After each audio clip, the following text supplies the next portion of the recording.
नमस्कार दोस्तों, मैं हूं आपका यश भैया और स्वागत करता हूं इस पर्टिकुलर वीडियो में।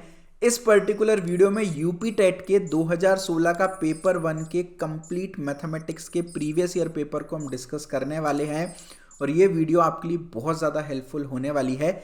6 साल से ज़्यादा का टीचिंग एक्सपीरियंस मुझे हो चुका है और सभी टीचिंग एग्जाम्स के लिए मैं स्टूडेंट्स को पढ़ाता हूं और ये पर्टिकुलर वीडियो खास तौर से मैं यूपी टेट एग्जाम के एस्पिरेंट्स के लिए शूट कर रहा हूं। बट अगर आप किसी भी स्टेट का टीईटी एग्जाम लिख रहे हैं या सीटेट एग्जाम लिख रहे हैं या कोई भी टीचिंग रिक्रूटमेंट एग्जाम लिख रहे हैं, फिर चाहे वो केवीएस हो, एनवीएस हो, ईएमआरएस हो, बीपीएससी हो, DSSB हो, जहां पर एप्टीट्यूड एंड मैथमेटिक्स पूछी जाती है, फिर चाहे वो कोई प्लेसमेंट एग्जाम हो, टीसीएस एनक्यूटी एग्जाम हो या कोई भी government and competitive exam, banking, railway, SSC, आप सभी लोगों के अगर सिलेबस में एप्टीट्यूड एंड मैथमेटिक्स है तो ये वीडियो आपके लिए मस्ट वॉच होने वाली है, क्योंकि यहाँ पर मैं सिर्फ प्रीवियस ईयर क्वेश्चंस के केवल सॉल्यूशंस नहीं बताऊंगा, आपको कॉन्सेप्ट भी समझाते हुए चलूंगा और बहुत सारी शॉर्ट ट्रिक्स भी आपको बताते चलूंगा। तो एंश्योर कीजिएगा वीडियो को एंड तक देखिएगा। वीडियो के डिस्क्रिप्शन में प्रो लेवल के आपको नोट्स भी मिलेंगे, एक सिंगल क्लिक में आप उसको डाउनलोड कर सकते हो सकता है आपने 2016 का पेपर पहले कभी सॉल्व कर लिया हो या किसी और यूट्यूब वीडियो को देखा हो,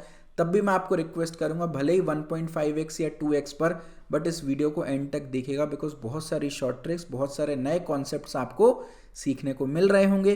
तो चलिए शुरू करते हैं। वीडियो को स्टार्ट करने से पहले जल्दी से कर दीजिए वीडियो को लाइक और आपके अपने चैनल को सब्सक्राइब, और आप किस कॉम्पिटिटिव एंड गवर्नमेंट एग्जाम की तैयारी कर रहे हैं मुझे कमेंट सेक्शन में ज़रूर से मेंशन कीजिएगा, और इंडिया के किस कोने से आप इस वीडियो को देख रहे हो वो भी मेंशन कीजिएगा। चलिए पहले क्वेश्चन पर मूव करते हैं। यूपी टेट 2016 पेपर 1 का क्वेश्चन है।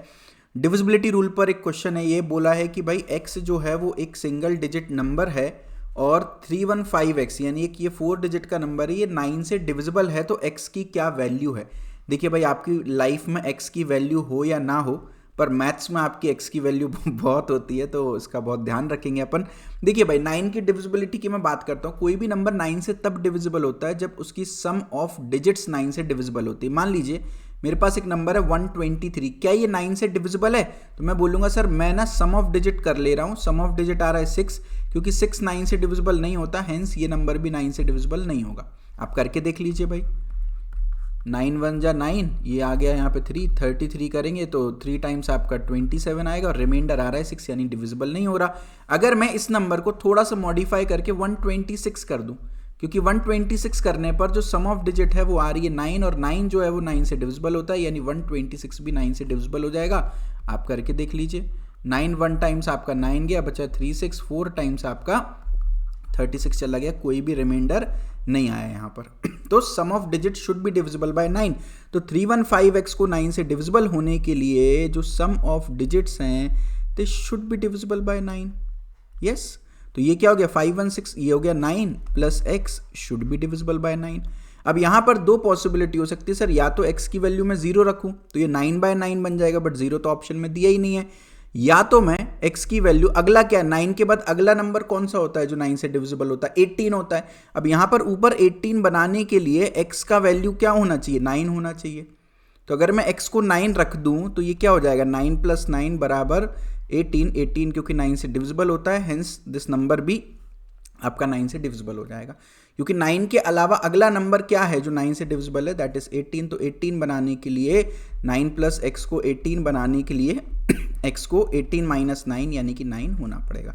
सिंपल सी बात है ना। तो क्वेश्चन में मैं आपको कॉन्सेप्ट भी समझाता चलूंगा ताकि क्वेश्चंस की हेल्प से आपके कॉन्सेप्ट भी क्लियर हो जाएं। अगला क्वेश्चन है, यहाँ पर देखिए ज्योमेट्री पर बेस्ड है। बोला ट्राइंगल है, ट्राइंगल की 3 साइड्स दे रखी, 35 सेंटीमीटर, 54 सेंटीमीटर, 61 सेंटीमीटर।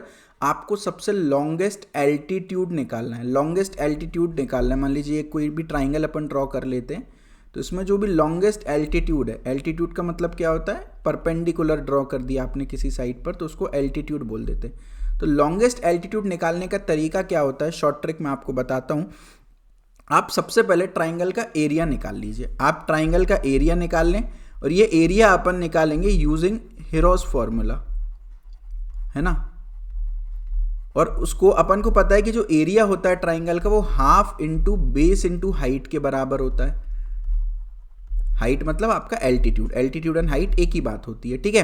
तो अपन क्या करेंगे, यहाँ पर ये जो ट्राइंगल का एरिया निकालेंगे हेरोस फॉर्मूला का, वो half into base into height कर देंगे। अब देखिए भाई, यहाँ से आपका एक एरिया की वैल्यू आएगी, है ना। अब half into base into height करेंगे ये। अब अपन को हाइट क्या चाहिए सर, सबसे बड़ी हाइट चाहिए, लॉन्गेस्ट एल्टीट्यूड बोला, हाइट की वैल्यू सबसे बड़ी चाहिए, तो बेस की वैल्यू को सबसे कम रखना पड़ेगा, है ना, क्योंकि प्रोडक्ट की वैल्यू एक कांस्टेंट आ रही है एरिया के बराबर, एरिया तो कांस्टेंट है ट्राइंगल का। तो अगर हाइट को मैक्सिमाइज करना है तो बेस को मिनिमाइज करना पड़ेगा, सिंपल सी बात। X Y equal to constant है, तो अगर भाई अपन को वाई मैक्सिमम चाहिए तो एक्स को मिनिमम लेना पड़ेगा, है ना। एक्स वाई इक्वल टू अगर कॉन्स्टेंट है तो अगर मेरे को y को मैक्सिमाइज करना है तो x को मिनिमाइज करना पड़ेगा, सिंपल सी बात है, ठीक है। तो यानी मिनिमम बेस क्या रखेंगे हम यहाँ पे 35 रखेंगे मिनिमम बेस, तो हाफ इंटू बेस की वैल्यू 35 रखेंगे और यहाँ से मेरा हाइट निकल के आ जाएगा। लेकिन कब निकल के आएगा सर, जब आपके पास इस ट्राइंगल का एरिया होगा। अब ट्राइंगल का एरिया कैसे निकालेंगे, हेरोन फार्मूला की हेल्प से निकालेंगे। हेरोन फार्मूला क्या बोलता है, अगर ट्राइंगल की तीनों साइड्स पता है और तीनों साइड्स को मैं ए बी और सी दे रहा हूँ, तो हेरोस फार्मूला बोलता है कि area is equal to under root of S into S minus A, S minus B, S minus C. A B C क्या है, ट्राइंगल की तीनों साइड्स हैं, और एस क्या है, सेमी पैरामीटर। पैरामीटर का मतलब क्या होता है, पैरामीटर का मतलब होता है तीनों साइड्स का सम, और अगर मैं पैरामीटर का आधा कर दूं तो उसको बोलते हैं सेमी पैरामीटर। पैरामीटर का आधा इज सेमी पैरामीटर, यानी a plus b plus c by 2। तो यहाँ पर ट्राइंगल की तीनों साइड्स क्या दे रखी हैं, 35, 54 और 61। तो ए की वैल्यू मान लीजिए 35, बी की वैल्यू मान लीजिए अपन 54 और सी की वैल्यू मान लीजिए 61, कुछ भी मान सकते, कोई फर्क नहीं पड़ता, जो गिवन है 35, 54, 61। अब एक काम करते हैं सर, यहाँ पे हेरोस फॉर्मूला लगाने की कोशिश करते हैं, ठीक है। तो मैं एक काम करता हूँ, इधर लिख लेता हूँ। हेरोस फॉर्मूला क्या है, area is equals to, just give me 1 second, हाँ, area is equals to under root of S into S minus a into S minus b into S minus c. Very simple, है ना। अब यहाँ पर semi parameter निकाल लेते हैं। Semi parameter का मतलब क्या होता है, तीनों साइड्स का सम करोगे तो पैरामीटर निकलेगा, इसका आधा कर दोगे तो सही पैरामीटर। अच्छा, इसमें गलती मत करना प्लीज़, इसको सही करना, अदरवाइज आपको दिक्कत ये हो जाएगी कि अगर सेमी पैरामीटर गलत निकला तो पूरा क्वेश्चन ही गलत हो जाएगा। तो ये कितना हो गया, 6 और 5 11, 12 13 14, 14 और 5 150/2 which is nothing but 75। Semi parameter आपका 75 निकल गया, तो under root of 75 into 75 minus 35, 75 minus 54 and 75 minus 61, ये हो गया सर, ठीक है जी, वेरी गुड। तो यहाँ पर अपन इसको कैसे सॉल्व करेंगे, 75 एज इट इज रहें, तो 75 में से 35 माइनस करेंगे तो 40 आएगा, 75 में से 54 माइनस करेंगे तो 54, 64, 74 एंड देन 75 21 आ गया, और 75 में से 61 माइनस करेंगे तो ये आपका 14 आ जाएगा, ठीक है। अब अपन एक काम करते हैं, अंडर रूट दिया है आपको तो अपन वैल्यूज़ बाहर निकालने की कोशिश करते हैं। तो इसको मैं एक काम करता हूँ, इसको 25 इंटू 3 लिख देता हूँ। 40 को मैं क्या लिख दूँ, मैं 8 इंटू 5, 8 पंजे 40 होता है। 21 को मैं क्या लिख दूँ, 7 इंटू 3 लिख दूँ, और 14 को क्या लिख दूँ, 7 इंटू 2 लिख दूँ, ठीक है। अब ये जो 8 है ना, इसको फर्दर ब्रेक डाउन कर देता हूँ मैं, 4 इंटू 2 लिख देता हूँ इस 8 को, ठीक है। तो यहाँ पर मैंने 8 को 4 इंटू 2 कर दिया, ठीक है। तो ये 4 इंटू 2। अब मैं यहाँ से देख रहा हूँ भाई क्या क्या बाहर निकल सकता है। अब आप देखो, अंडर रूट की बात है, 25 रूट के अंदर है, तो बाहर निकल के क्या हो जाएगा, 5 हो जाएगा। 3 सर कितनी बार है, 3 आपका 2 बार आ रहा है, तो एक बार बाहर निकल जाएगा, तो भैया 25 भी हो गया, 3 भी हमने डील कर लिया। अब आप यहाँ पर देखो 7 2 बार आ रहा है सर, तो ये भी एक बार बाहर निकल जाएगा। 2 2 बार आ रहा है तो ये भी एक बार बाहर निकल जाएगा, और 4 का रूट जो होता है वो 2 होता है, लेकिन साथ में मेरे पास एक रूट ऑफ 5 की वैल्यू बच जाएगी, तो ये रूट ऑफ 5 हो जाएगा यहाँ पर, ठीक है। मैं थोड़ा सा अपने आप को छोटा कर लेता हूँ ताकि आपको दिख जाए। तो ये सर आपकी रूट ऑफ 5 की वैल्यू आ गई। अब इसको अपन एक बार जल्दी से सॉल्व कर लेते हैं, ठीक है। ये आपका एरिया आ गया, तो इसको मैं सॉल्व करता हूँ, तो कितना हो गया, 5 तिया 15, और एक काम करते हैं 7 तिया 21, 21 210 का आधा 105, 105 दूनी 210, 420 रूट 5। ये आपका एरिया आ गया सर 420 रूट 5। अब कुछ नहीं करना, ये एरिया की वैल्यू यहाँ पे रख दो, 420 root 5 is equals to half into 35 into height, जो भी आपको निकालना है, मैक्सिमम एल्टीट्यूड। अब आप यहाँ पर इसको सॉल्व करो, तो अपन एक काम करते हैं ना, एक्चुअली मैंने यहाँ पे कैलकुलेट कर दिया, बट कैलकुलेशन करने की ज़रूरत नहीं थी, मैं इसको एज इट इज़ यही लिख देता तो भी काम चल जाता। तो मैं इसको क्या लिख रहा हूँ, 7 इंटू 5 तो 35 में आपका कट गया, तो इसको मैं 35 इंटू 3 इंटू 2 इंटू 2√5 लिख सकता हूँ, है ना। तो 35 इंटू 3 दूनी 6 दूनी 12√5 यहाँ पर आ जाएगा। तो 35 इंटू 12√5 के तौर पे भी इसको लिख सकता हूँ मैं। तो 35 into 12√5 equal to half into 35 into height. तो 35 से 35 कट गया और हाफ का डबल हाफ जो है 2 से मल्टीप्लाई हो जाएगा, यानी 24√5 आपकी हाइट आ जाएगी यहाँ पे। तो यही पूछा लॉन्गेस्ट एल्टीट्यूड लॉन्गेस्ट हाइट क्या आ गई, कोई ऑप्शन मैच कर रहा है कि yes option C is the correct answer. तो थोड़ा सा कैलकुलेशन इंटेंस था, बट अगेन अगर आपको कॉन्सेप्ट और फॉर्मूला पता है तो आप बहुत आसानी से इस पर्टिकुलर क्वेश्चन को कर पाएंगे। ठीक है, अगले क्वेश्चन पर मूव करते हैं। मैं दोबारा से थोड़ा सा इसको प्रॉपरली कर लेता हूं। ठीक है जी, देखिए sum and product of two numbers are 11 and 18 respectively. आपको बोला है दो नंबर्स दे रखे हैं, मान लेते हैं वो नंबर्स ए एंड बी हैं। ठीक है, आपको बोला है इनका जो सम है वो दे रखा है 11, रिस्पेक्टिवली का मतलब होता है पहले सम है तो सम आ गया और प्रोडक्ट है तो बाद में प्रोडक्ट आ गया। तो प्रोडक्ट जो है A into B that is equal to 18।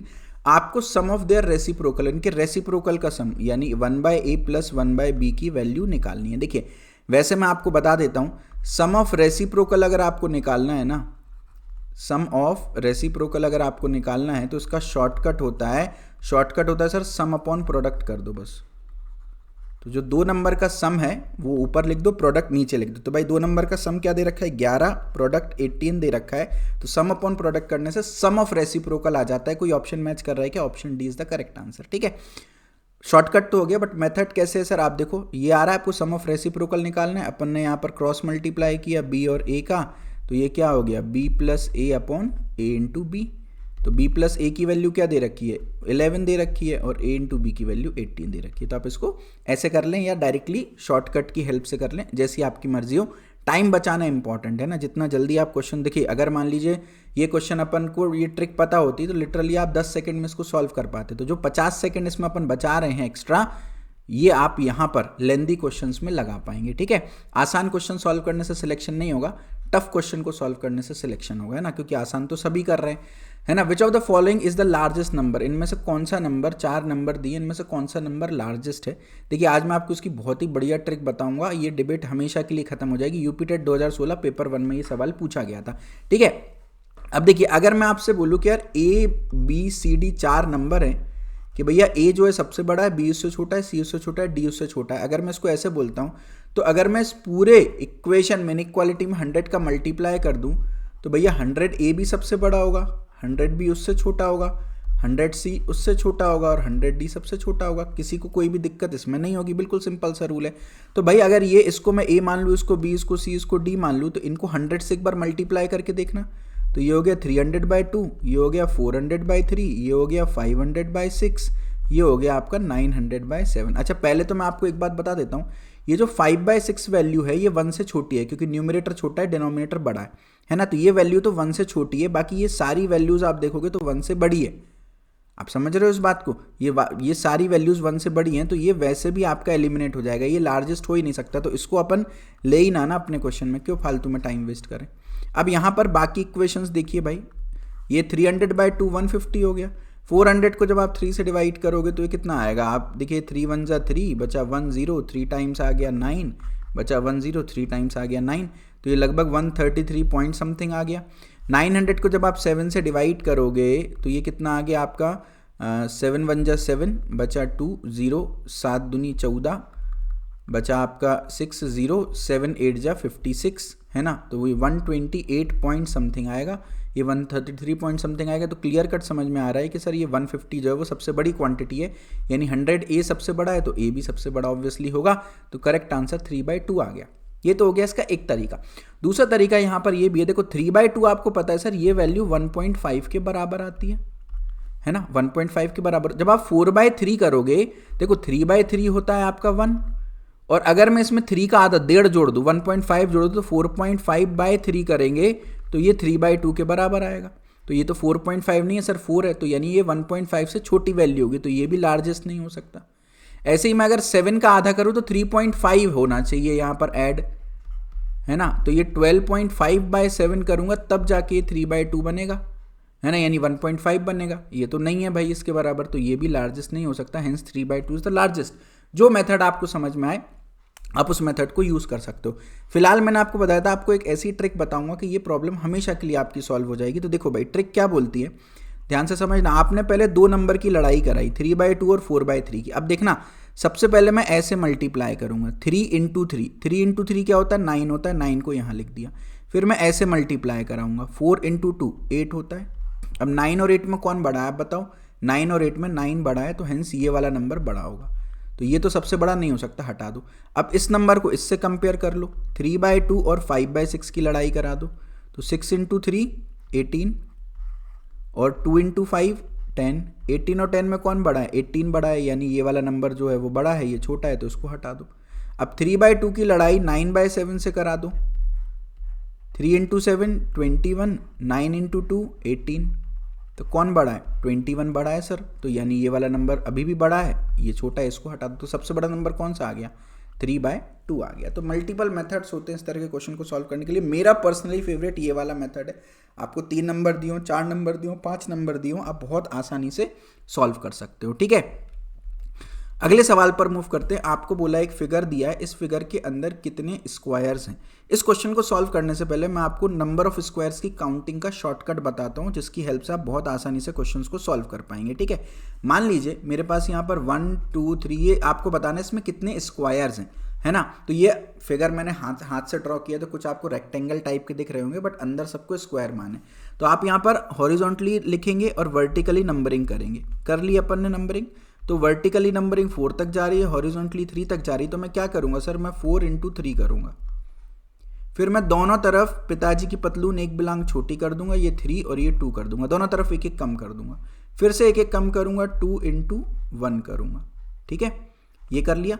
फिर पिताजी की पतलून एक बिलांग छोटी करूंगा, 1 इंटू 0 करूंगा। जैसे ही मेरे पास कहीं पर भी 0 आ गया, इकोसिस्टम में कहीं पर भी 0 आ गया, मैं रुक जाऊंगा। अब मैं एक बार कैलकुलेट कर लूंगा, 4 इंटू 3 होता है 12, 3 इंटू 2 होता है 6, 2 इंटू 1 होता है 2, 1 इंटू 0 होता है 0। इनका सम कर दूंगा, 12 प्लस 6 प्लस 2 प्लस 0, यानी ये हो गया 20 स्क्वायर्स आपके टोटल इसके अंदर होने वाले हैं। सिंपल सी बात है। कैसी लगी ट्रिक, एक बार जल्दी से कमेंट सेक्शन में बताइएगा। एक क्वेश्चन और करिए, मेरे साथ साथ करिए। आप चाहें तो वीडियो को पॉज करके एक बार पहले खुद से ट्राई करें, फिर आप मेरा सॉल्यूशन देखें। तो भैया यहाँ पर 5 और 4 आ रहे हैं मेरे नंबर्स, तो मैं 5 इंटू 4 से शुरू करूंगा, है ना। फिर एक एक पिताजी की पतलून एक एक बिलांग छोटी कर दूंगा। अभी एरो बनाने की भी ज़रूरत नहीं है, अब इतने स्मार्ट इनफ अपन हो गए। 5 इंटू 4 के बाद एक एक छोटा करते जाओ नंबर। 5 का 4 करो, 4 का 3 करो, 4 का 3 करो, 3 का 2 करो, 3 का 2 करो, 2 का 1 करो, और 2 का 1 करो, 1 का 0। जैसे ही 0 आ जाए रुक जाओ। 20 12 6 2 0 सम कर लो, ये हो गया 20 और 12 32, 32 और 6 हो गया 38, और 2 आपका हो गया 40, है ना। तो 40 squares will be there in total. Simple सी बात है ना। बिलीव ना हो तो आप मैनुअली काउंट करके देख लीजिएगा। ठीक है, अब यहां पर देखो, यहां पर number of rose and number of columns बराबर है, तो अगेन तरीके में कोई भी चेंज नहीं होगा। 4 यहां पर आ गया, 1 2 3 4, 4 यहां पर आ गया। 4 इंटू 4 से सर जी अपन शुरुआत कर रहे हैं, एक एक कम करो, 3 इंटू 3, फिर एक एक कम करो, 2 इंटू 2, फिर एक एक कम करो, 1 इंटू 1, फिर एक एक कम करो, 0 इंटू 0। जैसे ही 0 आ जाए अपन रुक जाएंगे। 4 4 जा 16, 3 3 जा 9, 2 2 जा 4, 1 1 जा 1, 0 0 0, ये हो गया 25, और 5 आपके 30 स्क्वायर्स हो गए इन टोटल। ठीक है, अब इसमें मैं आपसे एक चीज और बोलता हूं। अगर मान लो मेरे पास 4 की जगह ये n तक जाता, ये भी 4 की जगह n तक जाता है ना, बराबर स्क्वायर, प्रॉपर स्क्वायर बना हुआ है, जितनी रोज है उतनी कॉलम्स है, तो मैं क्या करता, n इंटू n करता, फिर n minus 1 into n minus 1 करता, फिर n minus 2 into n minus 2 करता, and so on so fourth. फिर एक बार 2 इंटू 2 भी आता, 1 इंटू 1 भी आता, इसके पहले 3 इंटू 3 भी आता। तो ये क्या हो रहा है, ये 1 का स्क्वायर है, ये 2 का स्क्वायर है, ये 3 का स्क्वायर है, और ये क्या है अपना n का स्क्वायर है। और फिर मैं इन सब का सम करता, तो सम क्या बनता है, 1 square plus 2 square plus 3 square plus 4 square plus up till n square.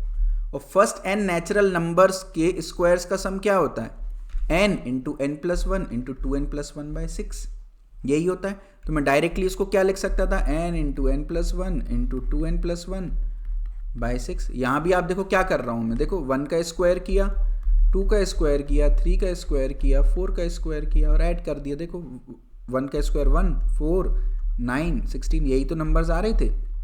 Yes, तो मैं अगर रोज और कॉलम्स इक्वल हैं तभी ये लगा सकता हूँ मैं ट्रिक। अगर रोज एंड कॉलम्स इक्वल हैं तो कितने हैं वो उसको मैं n मान लूँ, तो यहाँ पर n की वैल्यू 4 है और डायरेक्टली ये फॉर्मूला लगा सकता हूँ। तो n की वैल्यू 4 है, 4 इंटू 4 प्लस 1 इज 5, 4 दूनी 8 और एक ये 9 बाय 6। यहाँ पर सॉल्व कर लो इसको, तो ये कितना हो जाएगा, ये आपके 2 की टेबल में चला गया 3, 3 की टेबल में ये चला गया 3 टाइम्स, 5 दिया 15 दूनी 30 स्क्वायर्स आपके आ गए इन टोटल, है ना। इसी तरीके को आप यहाँ पर आपका जो एक्चुअल क्वेश्चन है उसमें रेप्लिकेट कर दो, 1 2 3 1 2 3, तो यानी भाई इक्वल है, तो n की वैल्यू 3 मान लिया, n into N plus 1 into 2n plus 1 by 6 कर दिया, तो n यानी 3, 3 plus 1 is 4, 3 into 6 plus 1 is 7 by 6 कर दिया, ये आपका 2 टाइम्स गया, ये आपका 2 टाइम्स गया, 7 दूनी 14 टोटल स्क्वायर्स होने चाहिए, है ना। कोई कंफ्यूजन है तो जो अपन ने मेथड सीखा, तो भाई 3 है ना, 3 से शुरू कर दो, 3 इंटू 3, एक एक कम कर दो, 2 इंटू 2, एक एक कम कर दो, 1 इंटू 1, देन 0 इंटू 0, तो हो गया 9, ये 4, ये 1, ये 0, तो 9 plus 4 is 13 plus 1 is 14 squares यहाँ से अभी आ गया। जो तरीका आपको पसंद आए उस तरीके से आप सॉल्व कर सकते हो। ट्रिक कैसी लगी एक बार कमेंट सेक्शन में जरूर से बताइएगा। चलिए अपने अगले क्वेश्चन पर मूव करते हैं। ये क्वेश्चन कैलेंडर टॉपिक से पूछा गया था, यूपी टेट 2016 पेपर 1 में पूछा गया था। The first day of the year 2003 was Wednesday. बोला है भाई 2003 जो साल है उसका पहला दिन वेडनेसडे था, तो 2005 जो साल है उसका आखिरी दिन क्या होगा। ठीक है, तो देखिए भाई यहाँ बहुत सिंपल सा कॉन्सेप्ट है। उसके पहले एक बार समझते हैं लीप ईयर क्या होता है, उसको कैसे आइडेंटिफाई करते हैं। ऐसा साल जिनमें 365 डेज होते हैं उनको ऑर्डिनरी ईयर बोलते हैं, जिनमें 366 डेज होते हैं उनको लीप ईयर बोलते हैं। यानी जिसमें फरवरी 29 दिन की होती है वो लीप ईयर, जिनमें फरवरी 28 दिन की होती है वो ऑर्डिनरी ईयर होता है। अब आइडेंटिफाई कैसे करते हैं कोई ईयर लीप ईयर है कि नहीं है, तो बहुत सिंपल सा फंडा होता है कि अगर वो सेंचुरी है तो 400 से डिवाइड करके चेक करेंगे, 400 से डिवाइड हो गया तो फिर वो लीप ईयर है। और अगर वो नॉन सेंचुरी है तो फिर हम चेक करेंगे कि 4 से डिवाइड हो रहा है कि नहीं हो रहा है ना। सेंचुरी का मतलब जो 100 से डिवाइड हो जाए, जैसे यहाँ पे 1600 और 1700 सेंचुरी है ना, जो 100 के मल्टीपल्स होंगे वो सेंचुरी हो गए।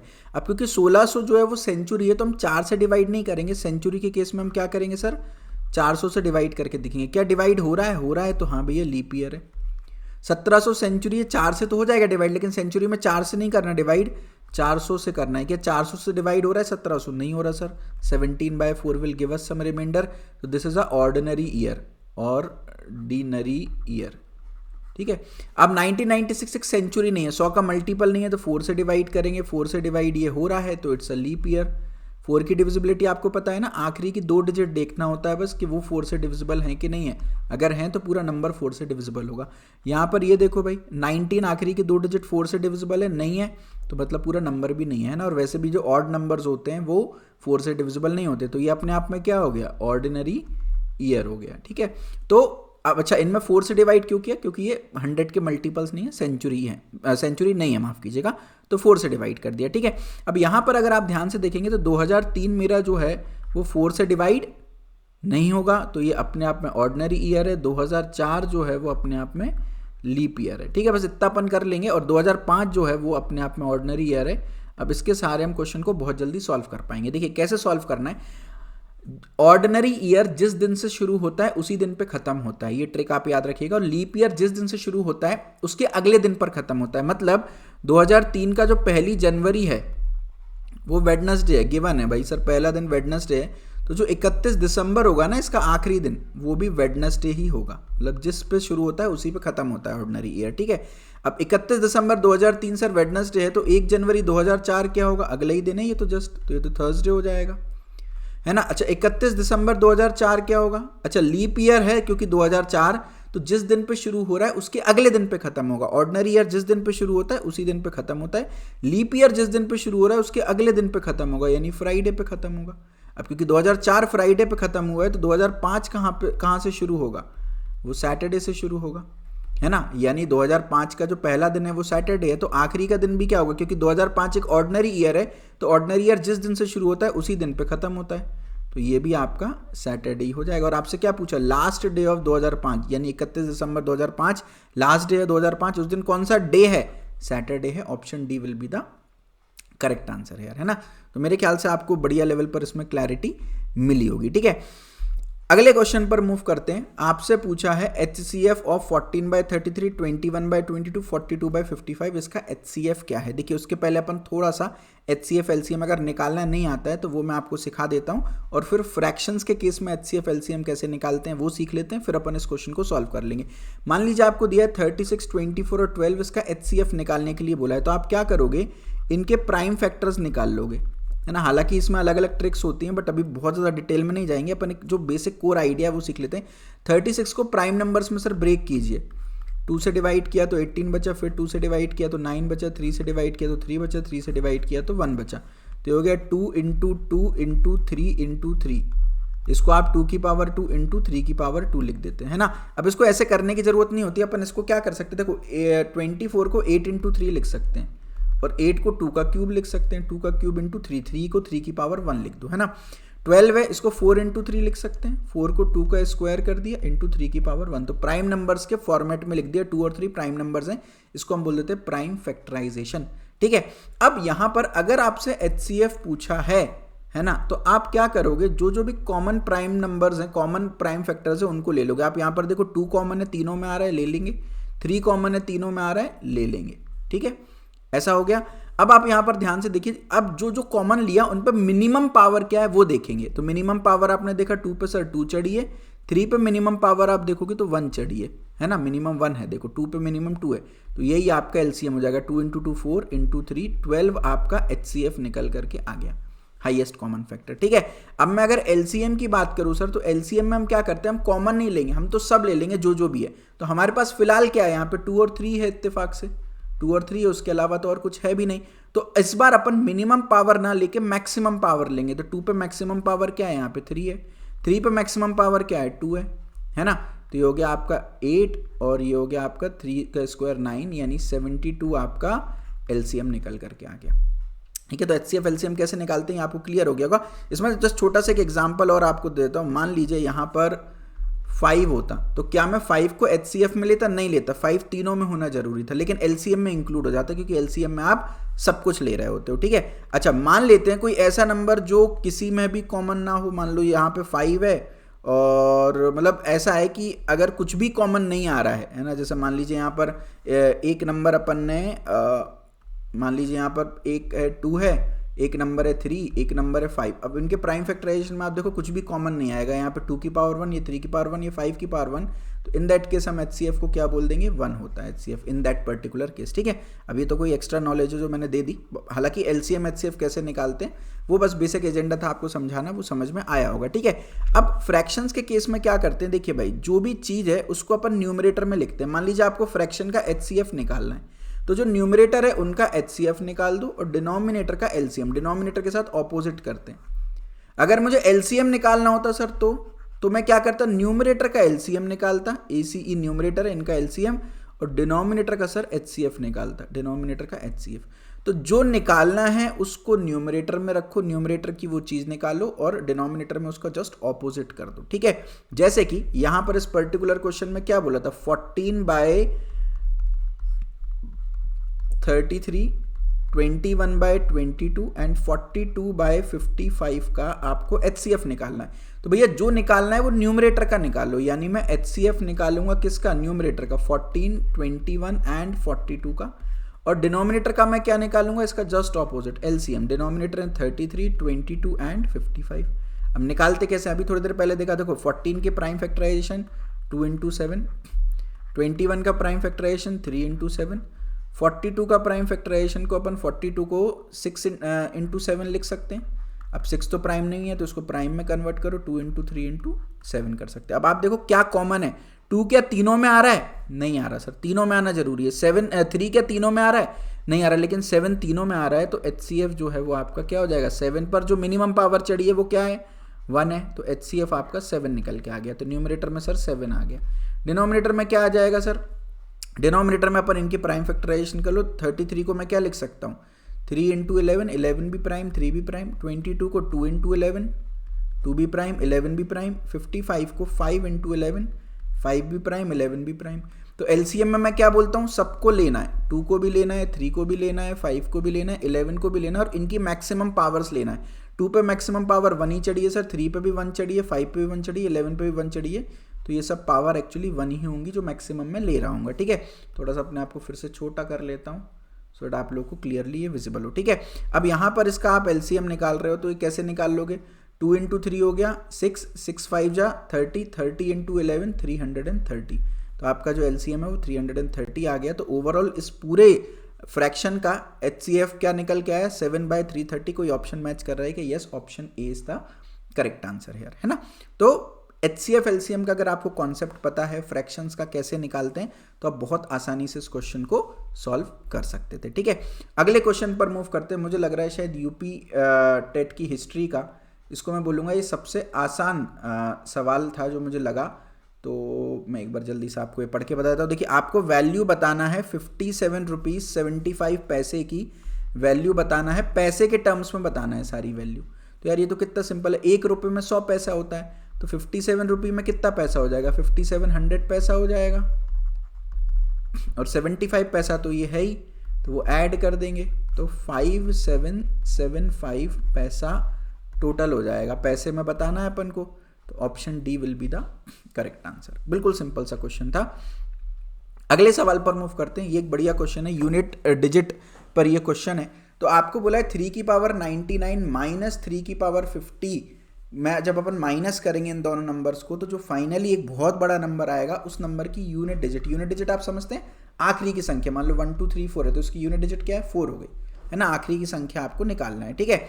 अब इसको सॉल्व कैसे करेंगे, तो देखो अपन एक काम करते हैं, पहले 3 की पावर 99 की यूनिट डिजिट निकाल लेते हैं, ठीक है। अगर मुझे पता है कि 3 की पावर 99 एक बहुत बड़ा नंबर है, उसकी यूनिट डिजिट है, फिर एक और बहुत बड़ा नंबर आएगा 3 की पावर 50, उसकी भी यूनिट डिजिट होगी, और इनको मैं माइनस करूंगा जब, तो इस नंबर में से इस नंबर को माइनस कर लूंगा और ओवरऑल रिजल्ट की यूनिट डिजिट मुझे पता चल जाएगी, ठीक है। तो 3 की पावर 99 की यूनिट डिजिट निकालना है, तो 3 पर कोई भी पावर चढ़ी हो उसकी यूनिट डिजिट कैसे निकालते हैं उसको अपन सीखते हैं। देखिए 3 की पावर 1 है 3, 3 की पावर 2 होता है 9, 3 की पावर 3 होता है 27, 3 की पावर 4 होता है 81, 3 की पावर 5 होता है 243, 3 की पावर 6 होता है 729। ये मैं क्यों बता रहा हूँ, मैं कह रहा हूँ आप यूनिट डिजिट पर फोकस करिए। 3 की पावर 1 की यूनिट डिजिट 3 हो गई, 3 की पावर 2 की यूनिट डिजिट 9 हो गई, 3 की पावर 3 की यूनिट डिजिट 7 हो गई, 3 की पावर 4 की यूनिट डिजिट 1 हो गई। अब आप 3 की पावर 5 देख रहे हो तो इसकी यूनिट डिजिट वापस से 3 आ गई जो कि इसके बराबर है। 3 की पावर 6 की यूनिट डिजिट देखो आप वापस से 9 आ गई जो कि इसके बराबर है। अगर आप 3 की पावर 7 निकालोगे ना, उसकी यूनिट डिजिट आप देखेंगे 7 मिलेगी आपको जो कि इसके बराबर होगी, और 3 की पावर 8 की यूनिट डिजिट निकालोगे तो आप देखोगे वो 1 मिलेगी जो कि इसके बराबर होगी। तो अगर आप देख रहे हो 4 4 का पेयर बन रहा है, मतलब अगर पावर 1 है तो 3, 2 है तो 9, देन 7, देन 1, इसी पैटर्न में, यानी 3 की पावर 1 की, 3 की पावर 5 की, 3 की पावर 9 की, 3 की पावर 13 की, इन सब की यूनिट डिजिट 3 होती है। 3 की पावर 2, 3 की पावर 6, 3 की पावर 10, 3 की पावर 14, इन सब की यूनिट डिजिट 9 होती है। 3 की पावर 3, 3 की पावर 7, 3 की पावर 11, 3 की पावर 15, इन सब की यूनिट डिजिट 7 होती है। 3 की पावर 4, 3 की पावर 8, 3 की पावर 12 एंड 3 की पावर 16, इन सब की यूनिट डिजिट 1 होती है। तो 3971 की साइक्लिसिटी, इसलिए मैं बोलता हूँ 3 की जो साइक्लिसिटी है वो 4 है, यानी 4 4 का पेयर चल रहा है। अब अपन को करना क्या है, 3 की पावर 99 की यूनिट डिजिट निकालना ना सर, तो इसका सबसे बढ़िया तरीका होता है, क्योंकि साइक्लिसिटी 4 है तो 4 से डिवाइड कर दो, जो 99 है ना इसको 4 से डिवाइड कर दो। 4 से डिवाइड करने पर रिमाइंडर क्या आ रहा है, रिमाइंडर 3 आ रहा है। तो 3 की पावर 99 की यूनिट डिजिट और 3 की पावर 3 की यूनिट डिजिट सेम होगी। अभी कैसे हुआ देखो आप समझो, मैं 4 4 के पेयर में बांट रहा हूं, तो 3 की पावर 96 जो है वो इस ग्रुप में आ जाएगा कि नहीं आ जाएगा, ये देखो ये सब 4 के मल्टीपल हैं, तो 3 की पावर 96 भी इसी ग्रुप में आ जाएगा, यूनिट डिजिट 1 है। 3 की पावर 97 इस ग्रुप में आ जाएगा, 3 की पावर 98 इस ग्रुप में आ जाएगा, 3 की पावर 99 इस ग्रुप में आ जाएगा, यानी यूनिट डिजिट 7 हो जाएगी आपकी, है ना। तो क्योंकि साइक्लिसिटी 4 है तो 4 से डिवाइड करके अपन ने रिमाइंडर निकाल लिया, और रिमाइंडर क्या आ गया आपका 3 आ गया। तो 3 की पावर 3 की जो यूनिट डिजिट है, 3 की पावर 3 क्या होता है 27, तो यूनिट डिजिट क्या आ गई यहाँ से 9 आ गई। तो ये जो नंबर है यहाँ पर, ये जो मैं मिसिंग बोल रहा था वो क्या है एक्चुअली, ये नंबर 9 है ना। अब ऐसे ही अगर मैं 3 की पावर 50 की निकालूँ तो this number is actually 9, yes अब मैं सॉरी माफ कीजिएगा 7, यूनिट डिजिट 7 है, 9 नहीं, sorry my bad, unit digit is 7। Yes तो यूनिट डिजिट आपकी 7 आ गई यहाँ पर। यस अब 3 की पावर 50 निकालेंगे तो ये भी बहुत सिंपल है। 3 की पावर 50 में हम क्या करेंगे, 50 को 4 से डिवाइड कर देंगे क्योंकि साइक्लिसिटी 4 है। 4 से डिवाइड करने पर रिमाइंडर क्या आ रहा है, 2 आ रहा है। तो यानी कि 3 की पावर 50 की जो यूनिट डिजिट है वो 3 की पावर 2 की यूनिट डिजिट के बराबर होगी, सेम होगी। तो 3 की पावर 2 की यूनिट डिजिट क्या होती है, 9 होती है। तो यानी 3 की पावर 50 की यूनिट डिजिट क्या हो गई, 9 हो गई। तो यहाँ पे 9 आ गया। अब इस पूरे नंबर को जब मैं माइनस करूंगा 7 से, ऑब्वियसली 9 माइनस नहीं होगा, तो मैं क्या करूंगा, कैरी लूंगा पिछले नंबर से, तो ये बन जाएगा आपका 17। और 17 में से 9 माइनस करूंगा तो ये 8 बनेगा। तो यहाँ पर कोई नंबर आएगा और यूनिट डिजिट जो है उसकी वो 8 होने वाली है। कोई ऑप्शन है क्या, yes option D is the correct answer, है ना। तो अगर आपको 3 की साइक्लिसिटी पता होती तो आप बहुत आराम से इस क्वेश्चन को सॉल्व कर सकते थे। ठीक है, आगे बढ़ते हैं, अगले सवाल पर मूव करते हैं। 138 the complement of the supplement of 138 degree is. अब देखिए यहां पर ये ज्योमेट्री का सवाल है, आपको कॉम्प्लीमेंट्री एंगल और सप्लीमेंट्री एंगल का आइडिया होना चाहिए। बहुत सिंपल है, अगर दो एंगल का सम 90 डिग्री आ रहा है तो उन एंगल्स को हम बोलेंगे कि सर ये एक दूसरे के कॉम्प्लीमेंट्री है। अगर दो एंगल का सम 180 डिग्री आ रहा है तो मैं बोलूंगा ये एक दूसरे के सप्लीमेंट्री है। जैसे 30 और 60 सम 90 है तो सर कॉम्प्लीमेंट्री हो गया, 120 और 60 सर सम 180 है तो सप्लीमेंट्री हो गया। अब किसी भी एंगल का आपको कॉम्प्लीमेंट निकालना है तो कैसे निकालोगे, 90 में से माइनस करके। मान लो एक एंगल है 70 डिग्री, आपको इसका कॉम्प्लीमेंट निकालना है, एक ऐसा एंगल निकालना है कि इन दोनों का सम करूँ तो 90 डिग्री आ जाए। इसी को तो मैं बोलूंगा कॉम्प्लीमेंट एंगल। तो मैं क्या करूंगा, कॉम्प्लीमेंट निकालने के लिए 90 में से माइनस कर दूंगा, सिंपल। तो क्या चीज अपन को ध्यान रखना है, कॉम्प्लीमेंट निकालना है तो 90 में से माइनस कर देना है। ठीक है, ऐसी सप्लीमेंट निकालना है, मान लीजिए एक एंगल हमारे पास 100 डिग्री है, आपको दूसरा एंगल निकालना है जो उसका सप्लीमेंट है कि सम 180 डिग्री आ जाए। तो आप बोलोगे सर ये तो 80 हो रहा है, 80 कैसे हो रहा है, 180 में से 100 माइनस करके हो रहा है। तो अगर किसी एंगल का सप्लीमेंट्री एंगल निकालना है तो क्या करेंगे अपन, कॉम्प्लीमेंट निकालने के लिए 90 में से माइनस करेंगे, ऐसी सप्लीमेंट निकालने के लिए क्या करेंगे, 180 में से माइनस करेंगे, तो अपना सप्लीमेंट निकल के आ जाएगा, है ना। अब आपसे यहाँ सवाल क्या पूछा है, आपसे 138 का जो सप्लीमेंट आएगा उसका कॉम्प्लीमेंट पूछा है। आप इसको ऐसे ब्रेक करो, the complement of some angle which is supplement of 138। अब 138 का सप्लीमेंट कैसे निकालेंगे, अभी थोड़ी देर पहले हमने देखा सप्लीमेंट निकालने के लिए क्या करते हैं, 180 में से माइनस करते हैं। तो 180 में से 138 माइनस कर दो तो ये कितना बचा आपका, ये आ गया आपका 10, ये हो गया 7, this is 2, this is 4, 42 degree.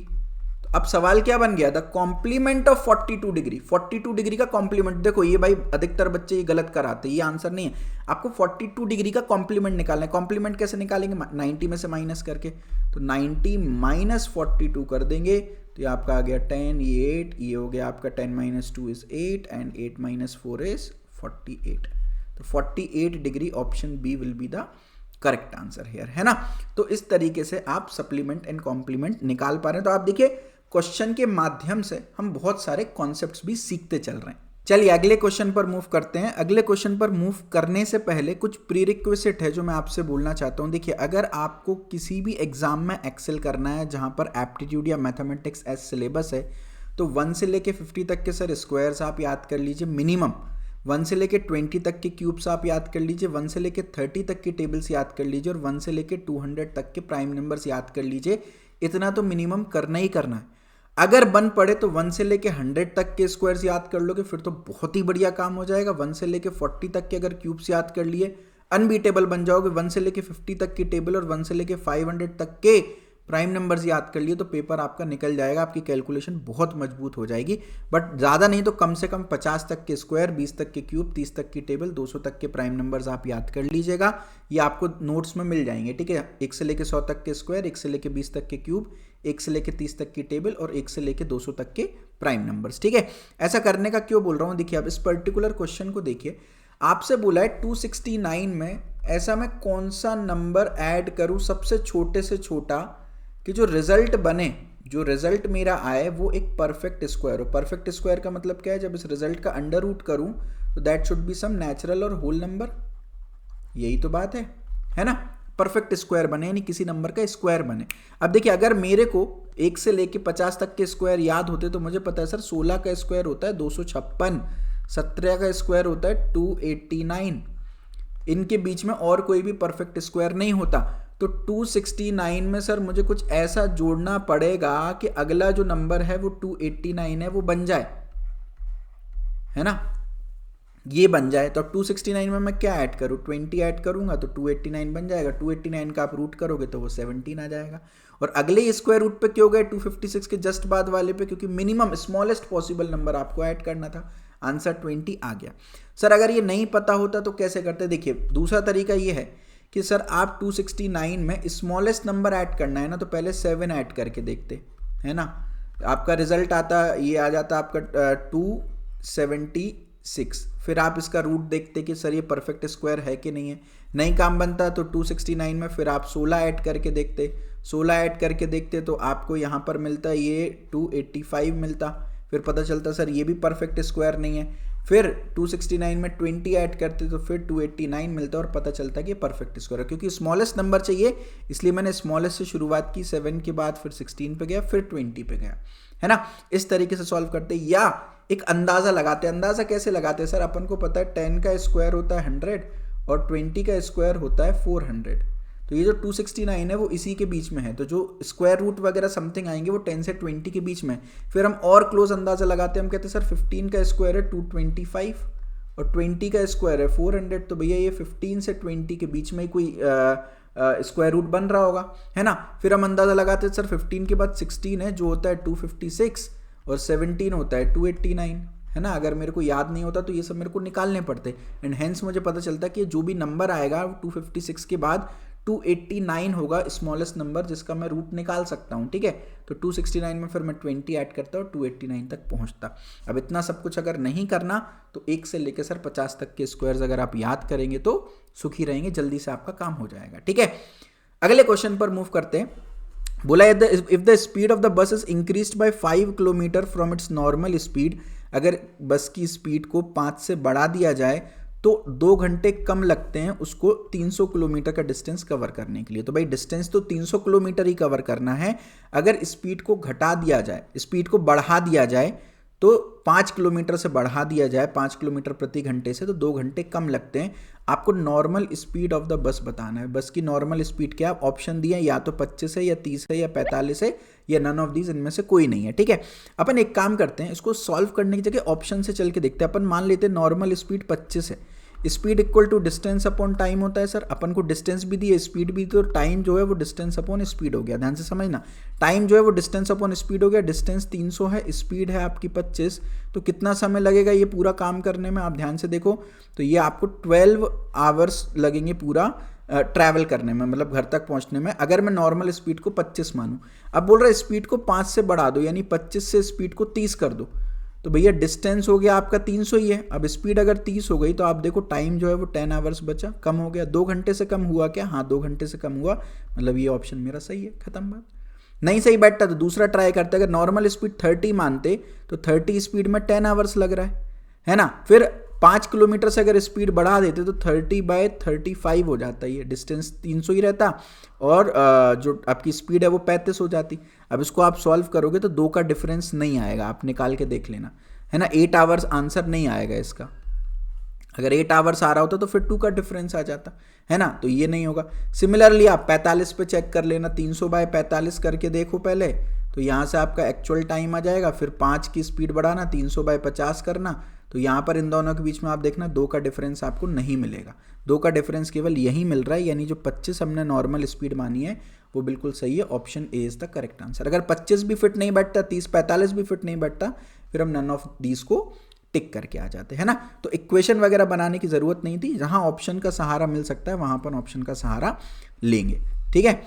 अगले क्वेश्चन पर मूव करते हैं। 9 की power 2x - 1 is equal to 2 की पावर 5 - 5 है, तो x का मान क्या है, आपको x की वैल्यू निकालनी है, ठीक है। अब इसमें आपको एक बहुत छोटी सी चीज याद रखनी है, a की पावर m की पावर n जो होता है ना, वो a की पावर m इंटू n होता है। mn लिख दो या m इंटू n लिख दो, ठीक है। ये ऐसा इसलिए कर रहा हूं, देखो ध्यान से आप समझना, ये दिया 9 की power 2x - 1 is equal to 2 की पावर 5 क्या होता है 32 में 5 माइनस कर देंगे तो 27 बनेगा।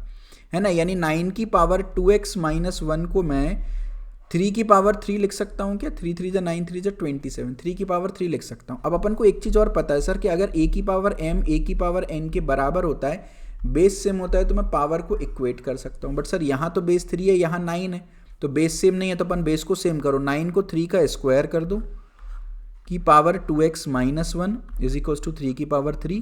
अब ये देखो a की पावर m की पावर n हो गया ना, तो ये दोनों आपस में मल्टीप्लाई हो जाएंगे, तो it can be written 3 into 2 into 2x minus 1 is equal to 3 की पावर 3, है ना। अब बेस सेम है तो मैं क्या कर सकता हूँ, पावर को कंपेयर कर सकता हूँ, तो 2 into 2x minus 1 can be written as, ये आपका कैसे लिख सकते हैं, 2x minus 1 can be written as 3 के बराबर हो गया ना, ये बेस सेम थी तो पावर दोनों को मैंने क्या कर दी सर, इक्वेट कर दी। तो ये हो गया 2 into 2x is 4x minus 2 is equals to 3, 4x is equals to 3 plus 2 5 हो गया, x की वैल्यू क्या आ गई आपकी सर 5/4 आ गई। कोई ऑप्शन मैच कर रहा है कि yes, option D is the correct answer here, है ना। तो सिंपल सा क्वेश्चन था, बेसिक अगर अपने को सर्ट्स एंड इंडिसेस का या पावर का बेसिक आइडिया है तो हम आराम से इसको सॉल्व कर पा रहे थे, ठीक है। अगला क्वेश्चन देखिए, बोला है 3 कंसेक्यूटिव मल्टीपल्स ऑफ 3 का जो सम है वो 99 है। तो भाई 3 के जो मल्टीपल्स हैं और वो 3 लगातार मल्टीपल्स का सम 99 है, तो ये मल्टीपल्स कौन से हैं, मैं कहता हूँ ऑप्शन से चेक कर लो ना। देखो 32 तो 3 का मल्टीपल है ही नहीं, 3 की टेबल में 32 आता है क्या, नहीं आता। 3 10 जा 30, 3 11 जा 33, तो ये ऑप्शन तो हो नहीं सकता। अब यहाँ पर अगर आप मल्टीपल्स देखो तो ये कंटिन्यूस मल्टीपल्स नहीं है, कंसेक्यूटिव मल्टीपल्स चाहिए। तो 24 के बाद 27, 27 के बाद 30, तो ये कंसेक्यूटिव मल्टीपल्स होते। तो सर ये तो कंसेक्यूटिव मल्टीपल्स भी नहीं है। अब या तो आंसर नन ऑफ दीज है या तो ये है। अब आप यहाँ पर देखो ये तीनों के तीनों 3 के मल्टीपल्स और कंसेक्यूटिव है, 30 33 और 36 कंसेक्यूटिव है कि नहीं है, बिल्कुल है सर। तो और इन तीनों का आप सम निकालोगे तो सम भी 99 के बराबर आ रहा है। तो बोलो भाई 3 कंसेक्यूटिव मल्टीपल हैं जिनका सम 99 आ रहा है, तो ये मल्टीपल कौन से हो गए, 30 33 और 36 हो गए। अब इसको अगर आपको निकालना है ना तो एक तरीका होता है, देखो 99 को आप 3 से डिवाइड कर दो, तो ये आ गया 33 आ गया एक मल्टीपल। अब कंसेक्यूटिव चाहिए तो एक मल्टीपल ऊपर 30, एक मल्टीपल नीचे 36, तो ये आप इसका सम करोगे तो 99 ही आपका निकल के आ रहा है ना। तो फिलहाल ऑप्शन सी जो है वो आपका करेक्ट आंसर हो गया, ठीक है। अगले क्वेश्चन पर मूव करते हैं, बिल्कुल सिंपल सा क्वेश्चन है, यूपी टेट 2016 में पूछा था। Seema reads 1/5 of a book in 1 hour, एक घंटे में कितनी किताब पढ़ लेती है, 1/5 किताब पढ़ लेती है ना। तो 2 + 1/3 यानी ये 2 1/3 आवर्स में कितनी किताब पढ़ लेती है। अब 2 1/3 मिक्स्ड फ्रैक्शन आपको पता है, इसको इम्प्रॉपर फ्रैक्शन में कैसे लिखेंगे, इसका इससे मल्टीप्लाई 3 दूनी 6 और प्लस इसके साथ कर देंगे 3 × 2 + 1 और डिनोमिनेटर में 3 रहेगा, यानी ये हो गया 3 दूनी 6 + 1 7/3, है ना। तो 7/3 आवर्स में वो बोल रहा है कि 7/3 आवर्स वो पढ़ती है और फिर सो जाती है, ठीक है। वो बोल रहा है 1 घंटा अगर पढ़ती है तो 1/5 ऑफ द बुक पढ़ पाती है।